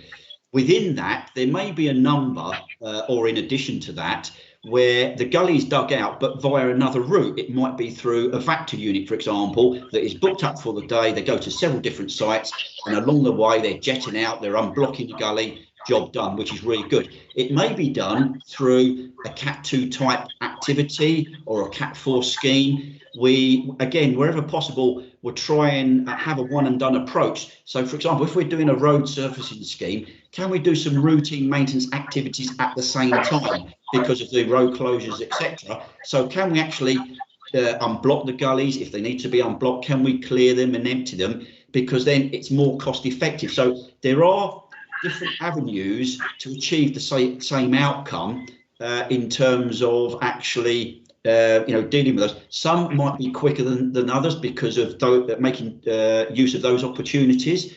But as I say, so that's all part of collectively using our resources in the best way, and also in terms of connecting through the various work streams and programs. So we try and reduce the duplication. We try to deal with it in the most effective way, but also keeping each other up to date and informed. But part of that is, okay, how do we go back to the customer to convey what can be quite complex, but in quite a straightforward, simple way? They were very happy. Thank you, Peter. Thank you. There's a slight echo. Jeff, you still got your mic on? I beg your pardon. I was picking up a slight echo there. Thank you, Peter. I can't see any more hands. Can I ask you, therefore, the vote on the recommendation that the panel has requested to note the contents of the report?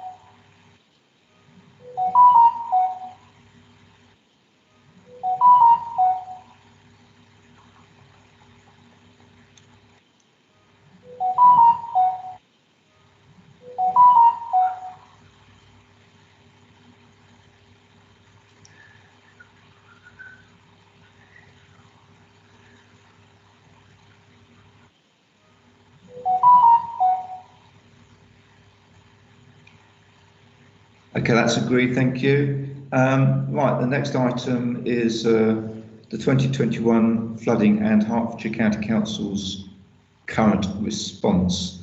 I'll invite Sandy, who proposed the motion originally, to speak to the motion first of all, if he wishes to. Excuse me, Chair, did you want me to answer the query a bit earlier about what is a super gully? I think that might come up on this one, actually. Okay, thank you. I'm sure it might. Phil, thank you for letting me speak as a non-member. You're quite right. I proposed the motion about flooding at the County Council in December, and of course, as per standing orders, I couldn't speak then, and it was referred to this panel and to yesterday's Growth Infrastructure Planning and Environment panel, where, as it happens, I am a member and so was able to take part in the debate. But I'm grateful for the chance to speak today. Now, I was prompted to table this motion. It was seconded by Sarah Bedford because of the severity of the flooding across the county in August 2020. But to be frank, it reflected years of exasperation from me and my side of the chamber, and I think probably across all elected members, at those perennial flooding problems which never seem to be solved and just cause so much distress to our residents. I mean, I proposed it in December, and in the last 2 months, as you all know, it's rained even more, and I've never seen the flooding so bad. I mean, just in my division, the River Ver is now overflowing its banks, and there's a particularly frustrating and noxious recurring flood which repeatedly blocks the road outside Waitrose. That's bad enough, but also next to a primary school and a quantum care home. That's in my division, and this flood even steams in cold weather, which is a sign of, it's not good.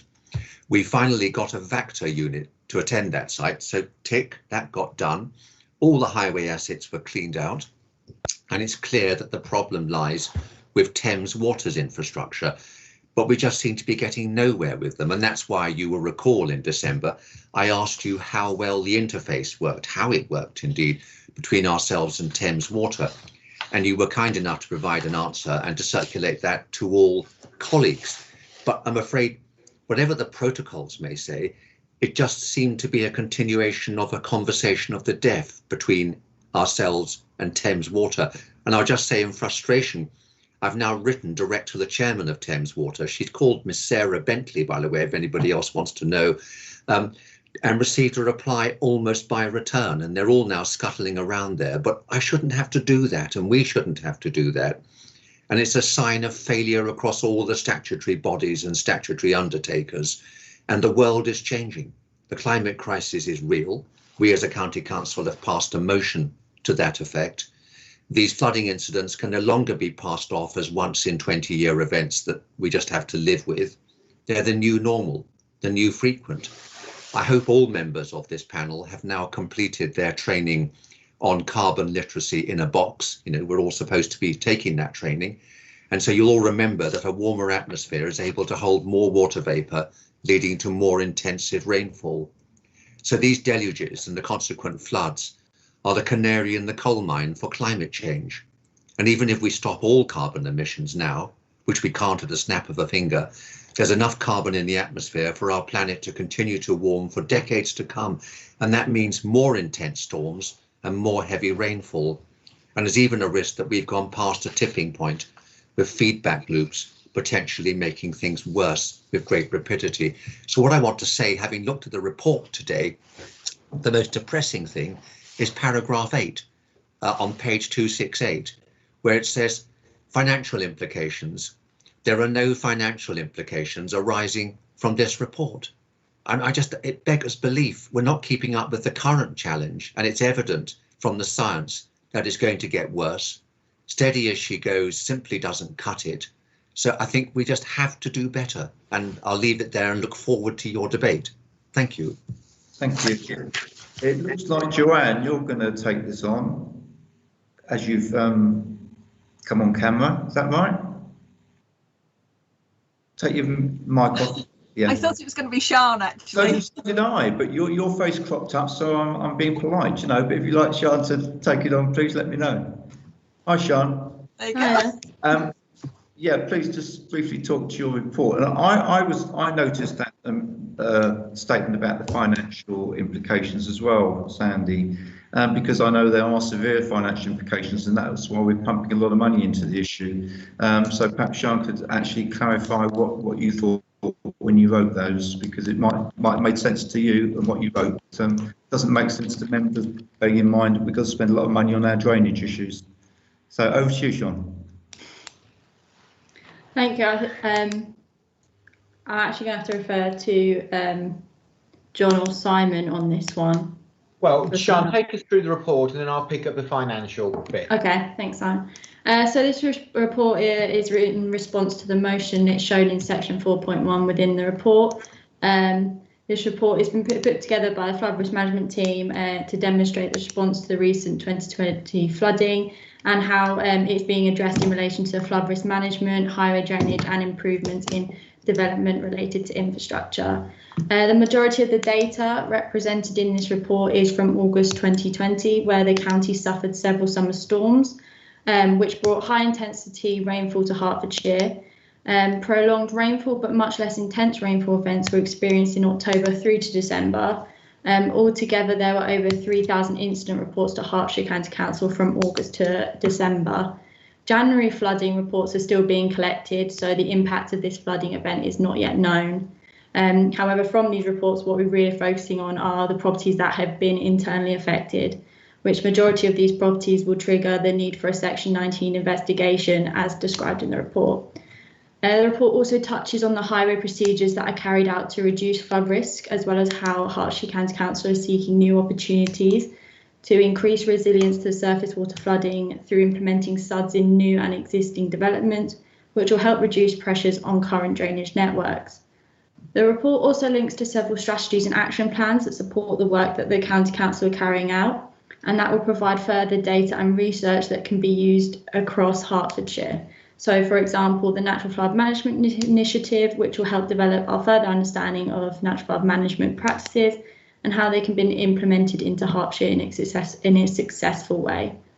Overall, the difficulty with Hertfordshire is the flooding is widespread and in most cases only affect a few properties. Therefore, new innovative ideas and approaches are being explored to be able to apply the most effective cost-benefit measures to protect these properties and provide increased resilience to climate change. This is where property flood resilience schemes could be successful, and this is what we are hoping for with our new property flood resilience pilot scheme. Thank you. Simon, you covered Yeah, I mean, I don't want to sound pedantic, but I absolutely accept there is a huge financial implication if we want to try and address flooding across the county. In terms of this report, we were just trying to give an update on where we were. So, you know, direct result of this report, no financial implications. But don't get me wrong, we know that those financial implications are quite extreme. And we do have budgets in my area, in the Leeds Local Flood Authority team for the investigations. That is okay resourced. I mean, I'm not going to pretend we haven't got a backlog of those investigations. And as the chairman said, of course, there's some quite significant investment going in from next year onwards around drainage. And actually, just while I'm on that, just to pick up a point earlier on in the panel, we are working very closely with highways, always have done, and we will continue to do so. So, as the chairman said earlier, what we're going to try and do is ensure that all the highways improvements as a result of that £10 million drainage investment will have a betterment elsewhere. So working with my team, who've got a load of information on flooding across the county, we will try and identify those big wins, the ones where we can make the biggest effort. So you might be able to cure a problem on the highway, and then might have some positive benefits downstream, if you excuse the pun. So I apologise on the financial implications. Wasn't meant to be misleading at all. I don't think anybody would debate there are some huge financial implications arising from flooding in Hertfordshire. I did send a note out to answer Sandy's question about liaison with Thames Water, and I can appreciate the frustrations because Thames Water and their counterparts are basically saying, well, the public should just report to us and eventually we might get around to doing something. And we know that's not acceptable. So what can be done to improve? I mean, it's like working with UKPN, isn't it? As soon as it's their problem, we're in a lap of the gods. So what can be done to actually improve that response from the utilities? Yeah, and you're right. There are a lot of risk management authorities when it comes to flooding, and things fall between those authorities occasionally. And also, you know, again, hands up, they will get passed between those authorities as responsibilities shift. You know, the Leeds Local Flood Authority falls in the Gripe panel, and the chairman of that panel, Derek Ashley, has in the past met with Thames Water for this very reason, to try and improve working. We can do that absolutely again. John and the team are regularly in contact with Thames Water and have some good relationships with them. But I agree, we need to improve that. I would say one of the things we absolutely need to improve is this sort of multi-agency working. Because of this issue to do with the number of risk management authorities, which can be anything from utility company through to district council, highway authority, whatever, that is makes flooding quite a complicated thing. But yes, we can certainly ask Thames Water back in again, and you may have picked up from the integrated plan that we have been asked to put on a full flooding scrutiny again following the scrutiny of the integrated plan. And if it reflects the way we did the scrutiny 3 years ago, we will be inviting in people like the Environment Agency, Thames Water, Anglian Water, and others. Yeah, I mean, I met with, I think it's Affinity Water, what was it, Anglian? Very positive. How can we work together? What are your problems? Haven't made a jot of difference. No, I mean, it's a job for me to comment. I mean, we have good relationships. And John, I'm sure, could tell us all about dozens of problems at the moment where we are trying to work with anybody from EA to a utilities company, and it is a challenge. It is a challenge. John wanted to come in. You're on mute, John. Your mic's on. Apologies, I was keeping quiet, Chair. Yeah. Just to reinforce Simon's point, when we do a Section 19 flood investigation, and as Simon has said, we have got a lot in the backlog at the moment.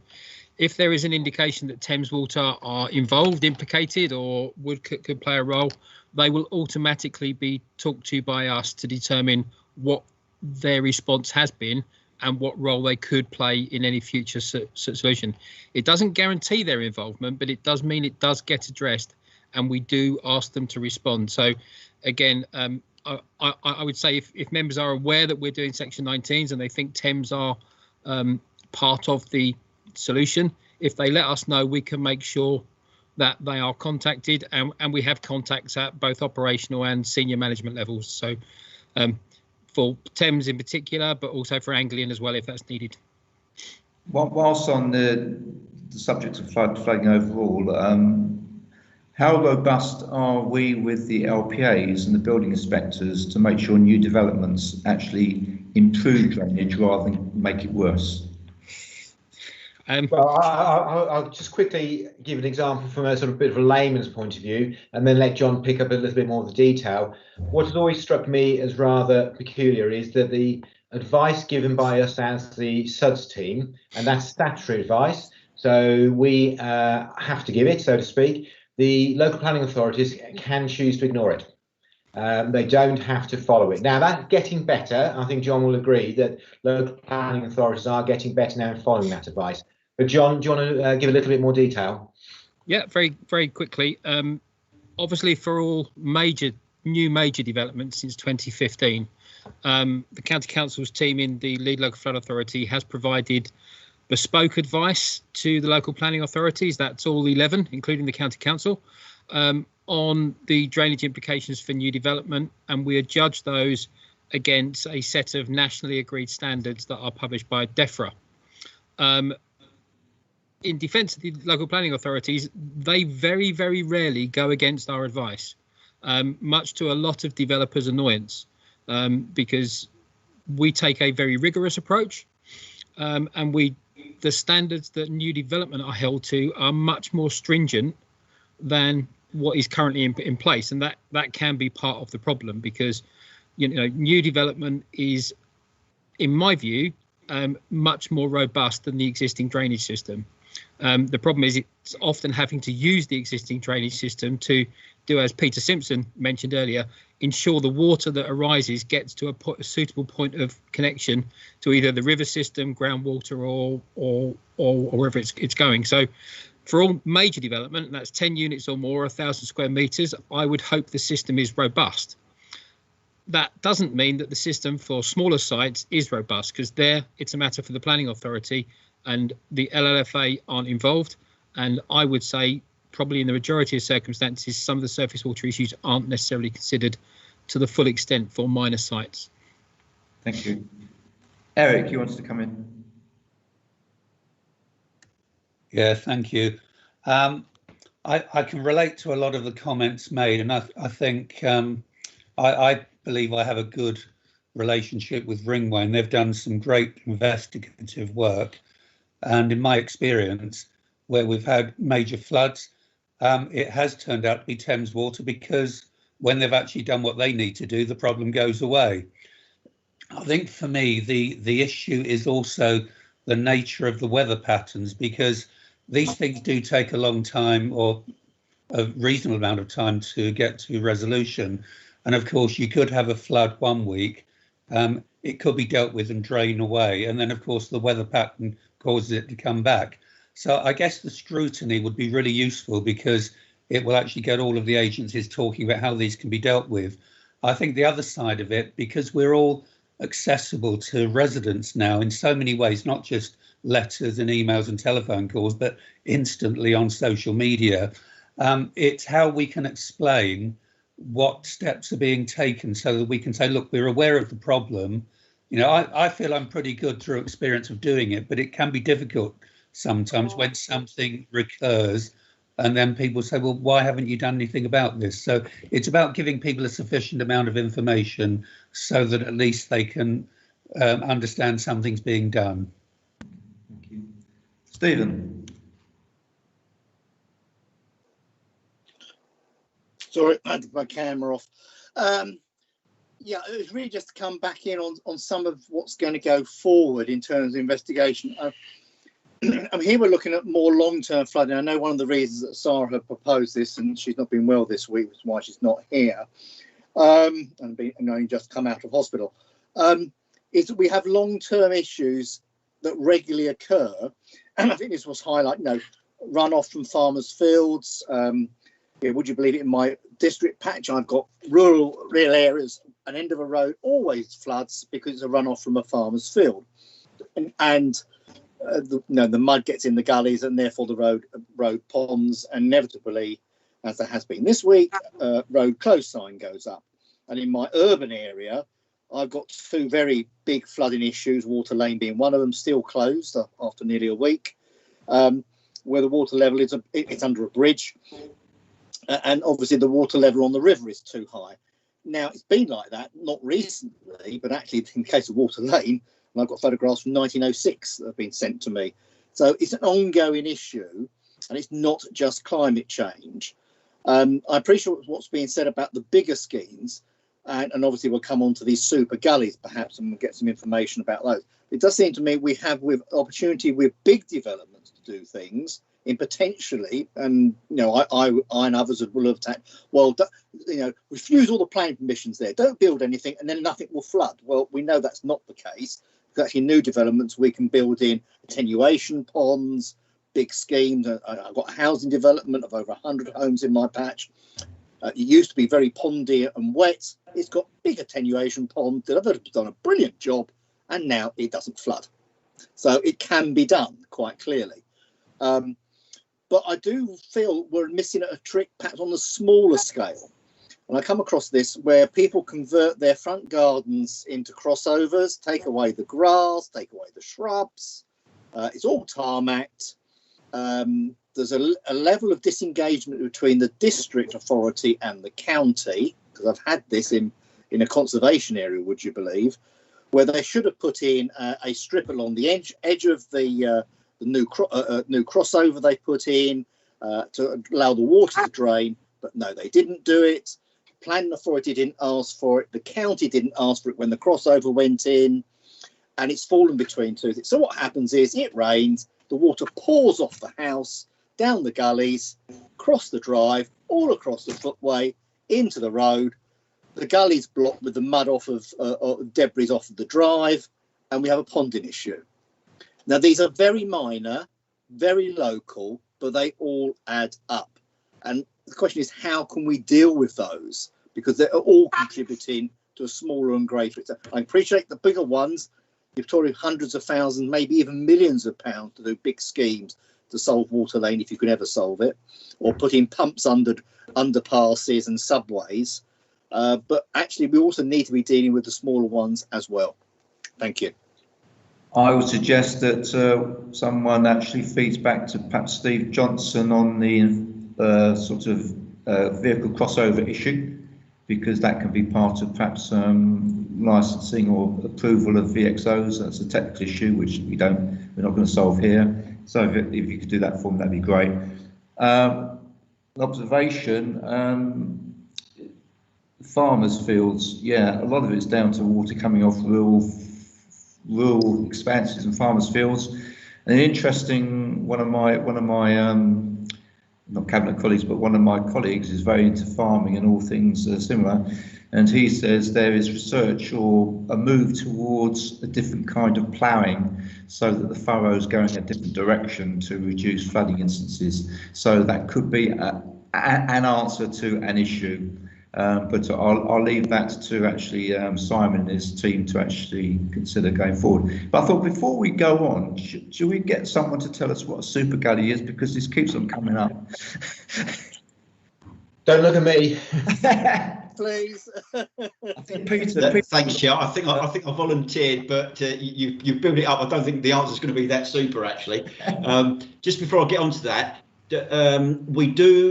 we have in the past, and we do write to landowners and to farmers regarding potential impacts on the highway and all the things that you've just mentioned. So we do that, and we will continue to do that. But it's actually getting cooperation, because water knows no boundaries, and it will come across and so on. So super gully, more or less, it's a larger gully pot, in terms of an increased capacity, and through sort of design, I suppose, particularly on new sites, it can be retrofitted as well.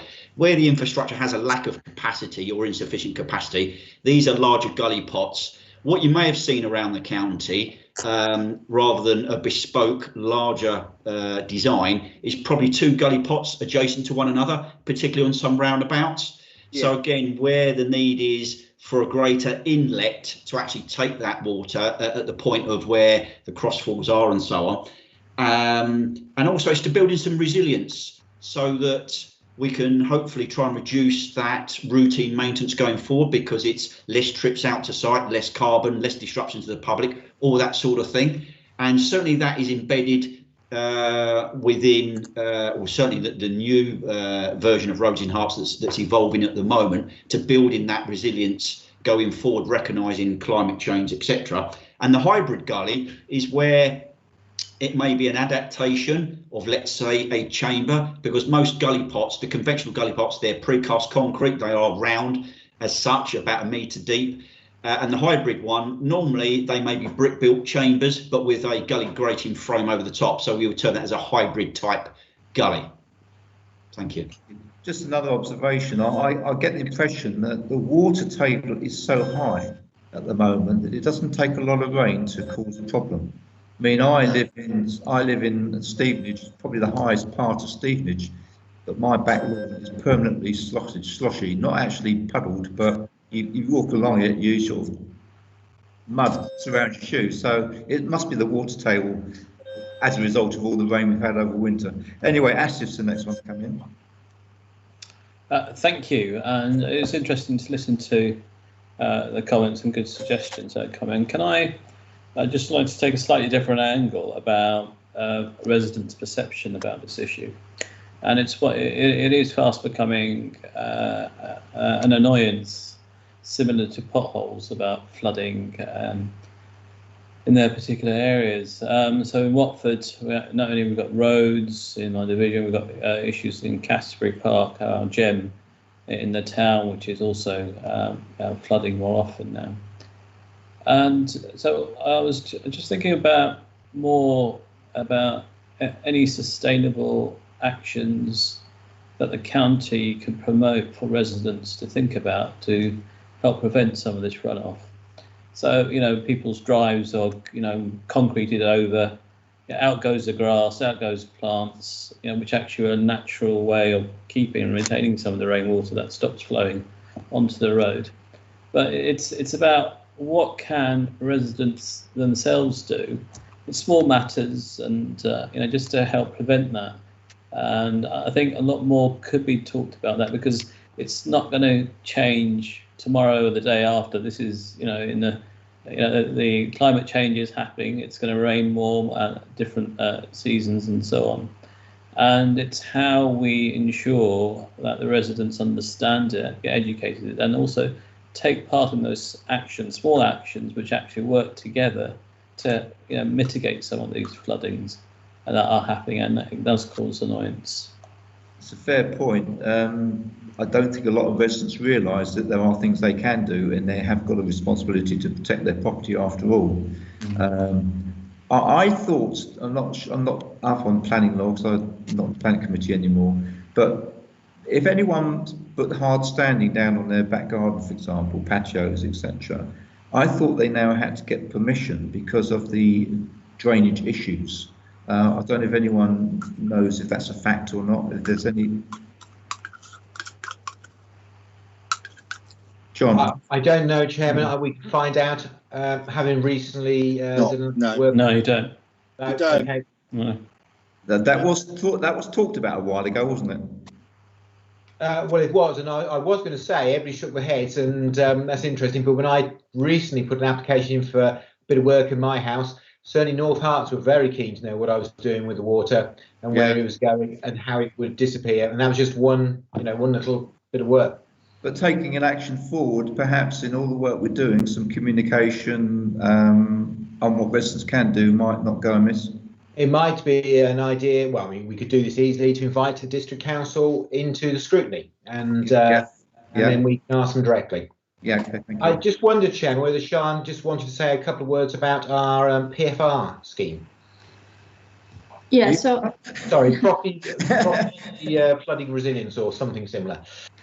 So our scheme, what we've seen in other councils, but also now in Hertfordshire, is by offering these residents the chance to have flood measures, so for example flood doors and automatic air bricks that close, it really does also provide that education and communication on what else they can do, as it indicates how things get through, because some residents don't realise how flood water is getting into their property, especially if it's happening at night. So when the surveyors go around, they actually identify that and can have conversations with the resident. Also with PFR, the other great thing about it, and what we're hoping to see in our pilot scheme, is as people have them installed, it does get a lot of people talking about it, and it gets more people understanding what they can do and taking that responsibility if they want to help protect their property. So just seeing a flood door or a barrier during flooding, it's going to help that communication and that education throughout the community, and we're hoping that will slowly kind of progress throughout the whole county from this pilot scheme. In a major flooding area, there was a young guy who was making a lot of money actually manufacturing and selling flood barriers for houses, I understand from following the news. Anyway, thanks for that, Sian. Fiona's next on my list. Thank you. When flood schemes are installed, often as part of planning applications across the county, how are we ensuring someone takes ownership of them? In my division, there is a flood drainage scheme that was installed some decades ago, but no one took ownership of it. It wasn't maintained, and I've been contacted by constituents because their properties are flooded as a result of the lack of maintenance. One time I was actually contacted at 3:50 in the morning. Who would like to answer that? Simon. I'm looking at John. He can't tell I'm looking at him, but I'm looking at John. Thanks, Simon. I'll talk firstly about what happens now, and then I'll try and come back to the problem that you're referencing. So for SUDS-based drainage now for new development, the developer is required to identify how the drainage will be managed. Now that's either by being adopted by the Highway Authority for the highway drainage, and there's a lot of work that goes on with the Highway Authority to ensure that happens, or it's by adoption by a sewer utility, whether that be Anglian Water, Thames Water, or it is by private management company. Our advice to the planning authorities is that they include a bespoke planning condition requiring details of maintenance, operation and adoption, so that the planning authority has knowledge of who is responsible for the system. And we do that because we have an awful lot of new developments that are putting in drainage systems that will be in private ownership.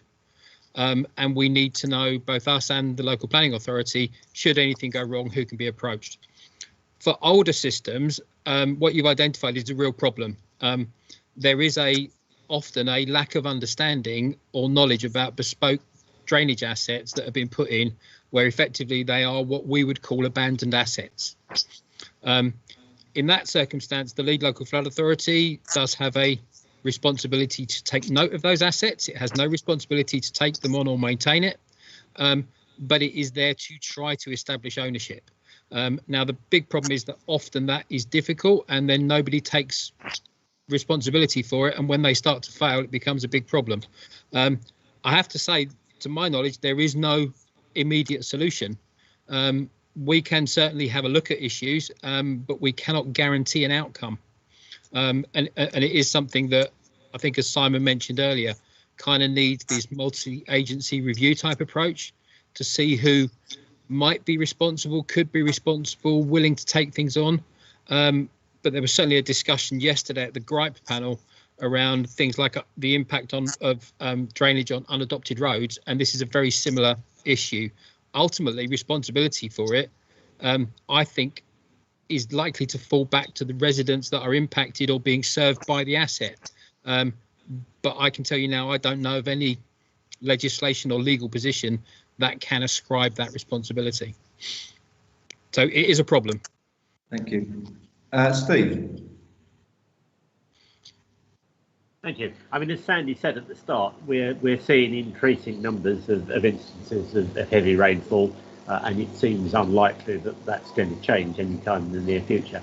And some of the issues that we've all seen and had raised with us are about the performance of the highway drainage system that we talked about in the last item, and apparently there's some money that hopefully will go to address some of those issues. But it's clear that not all flooding issues relate to problems with highway gullies. Some of them relate to the interface between the highway drainage system and the rest of the drainage system where they discharge to, and some of them relate to completely separate issues. And it seems to me that the role that the council has to carry out in dealing with some of those issues is likely to grow, but I don't see any provision in the IP to recognise the fact that flooding is going to be a bigger problem that goes beyond keeping the highway gullies clear. So I hope we don't think about how to address that. As I think Sandy mentioned at the start, at Gripe yesterday, there was an additional recommendation actually proposed from the chair relating to the scrutiny, which I think everyone hopes might be a way that we might take this forward. I wonder, Chair, were you proposing to propose the same additional recommendation as Derek Ashley did yesterday? That recommendation is here, and I think it was tabled before Gripe, so that has been something that's been included in my order of business, and I'll be proposing it. Yes. Well, thank you very much. I think Mark and Peter are legacy hands, so if that is the case, oh, Stephen wants to come back again. Yeah, just briefly, because it was being talked about flood alleviation scheme, and one of the first things I got involved in when I was elected was flood alleviation scheme in Radlett Road, and Asif will know where I'm talking about, where the Irish Hurliers Club is, and that's been very successful with attenuation ponds, ditches put in, and the maintenance being carried out by Watford Borough. As part of that, and I remember being asked the reason for it, was beanie block drains were put in all along the curb, so because there's a water runoff down a slope, to actually assist in getting the water off the road much quicker. Now, I haven't seen that in very many locations going in, and I do wonder when we're doing some road resurfacing, rebuilding, and we have these sort of issues, particularly at Road Junction. It relates to an earlier point, Mr. Chairman, in terms of getting pedestrians across junctions, whether some of that needs to be looked at because of the likely frequency of heavier rain, and actually getting the rain off into the drainage system. Because a lot of the reason for the ponding sometimes is the camber of the road, the wear and way of the junctions, because lorries have gone across the drop curbs at the junction, and the whole thing's been and actually the water stays there. But actually, if it were able to get into the drainage system, it wouldn't pond and wouldn't cause some of the floods we are experiencing, which are, admittedly, when it's dry for 3 or 4 days, will actually dissipate into the atmosphere. So is that part and parcel of what officers will be looking at? I don't think we're here to sort of decide on engineering measures. I prefer. No. I'm just asking if they're going to look at it. I'm not deciding on it. I'm sure the engineers will look at all options to what's available to alleviate any problems. So yes, then. Chris had his hand up briefly. Did you want to comment on that, Chris? Only just really to say what you just said, Chair, that we'll look at all the options, but it is very much horses for courses, and beanie blocks have some very good uses, but they are also an absolute maintenance nightmare because the holes in them are exactly the right size for a can of Coke to be shoved in them. So we only use them as a last resort, but where they're useful, they're very useful. Where they're not useful, they can be a bit of a nightmare. So it is very much, we have a professional team of engineers, and they do look at what is right for an individual site. Thank you, Chris. Richard. Yes, can I direct a question to, I think John Rumble's probably the right person. John, have the government office sent out planning policy guidance notes to local planning authorities on this subject? Because this is the normal way the government makes sure that all the authorities behave.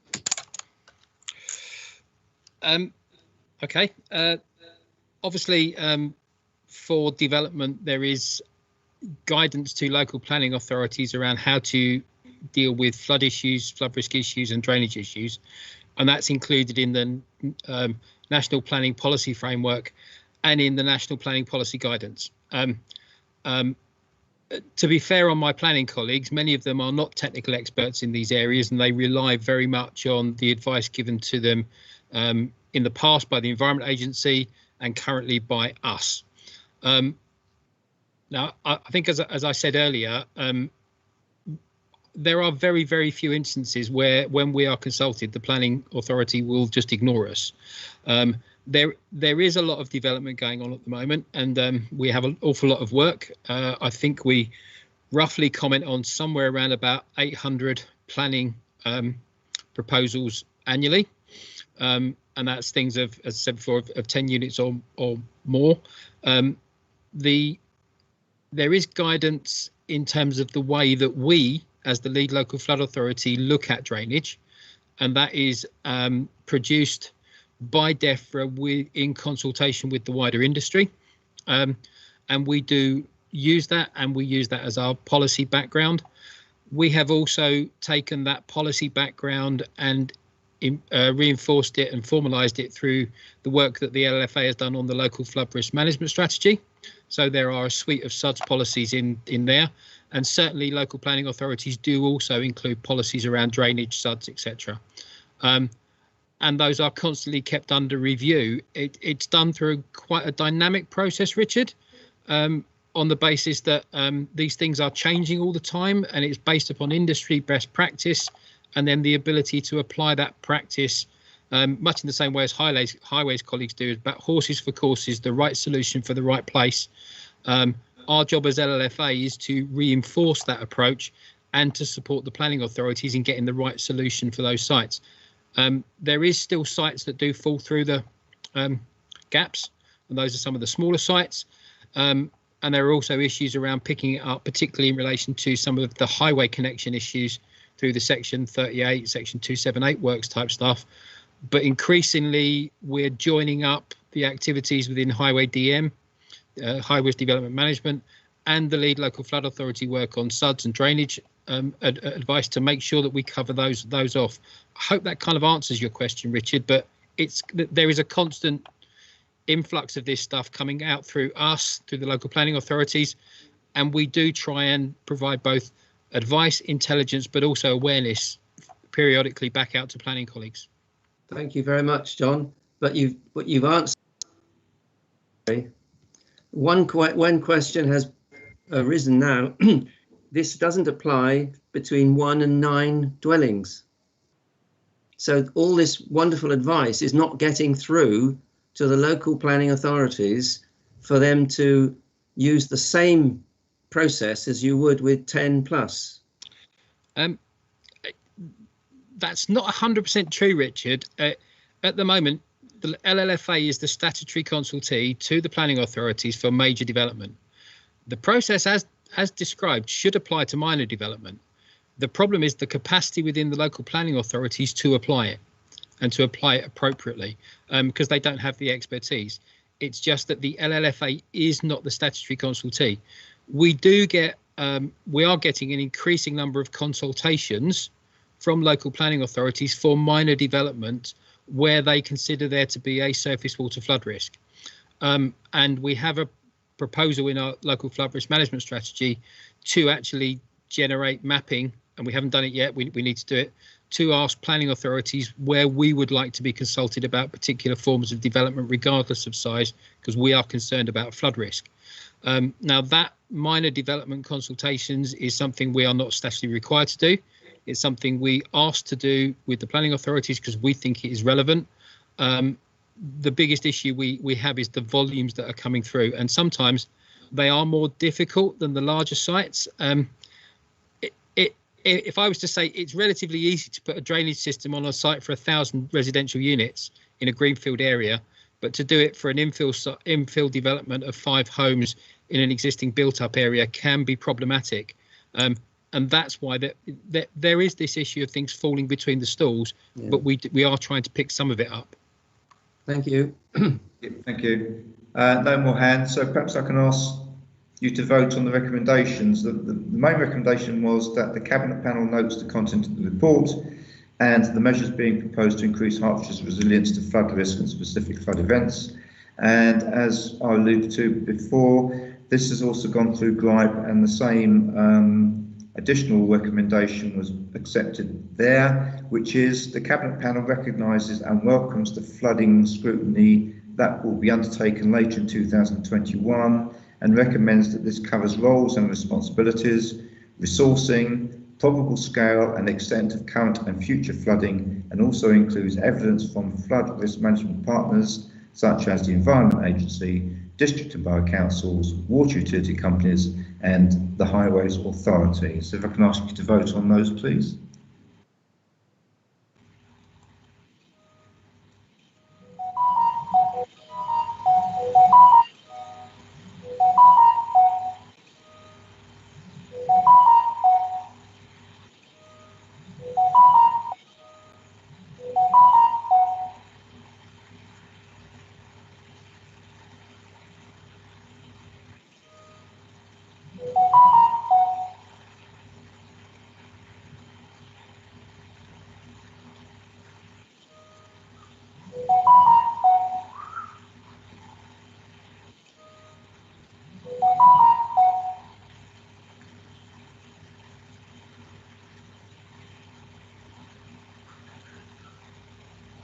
That's agreed, thank you very much. There's no any other business under part 1.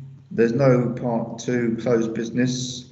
Just to advise you, next meeting 17th of March this year, 10 AM. And finally, thanks to all the officers and particularly to Elaine and Teresa who've kept us on track with the meeting and the live streaming. So thank you all and have a good rest of the day. Thank you. Thank you. Have a good day.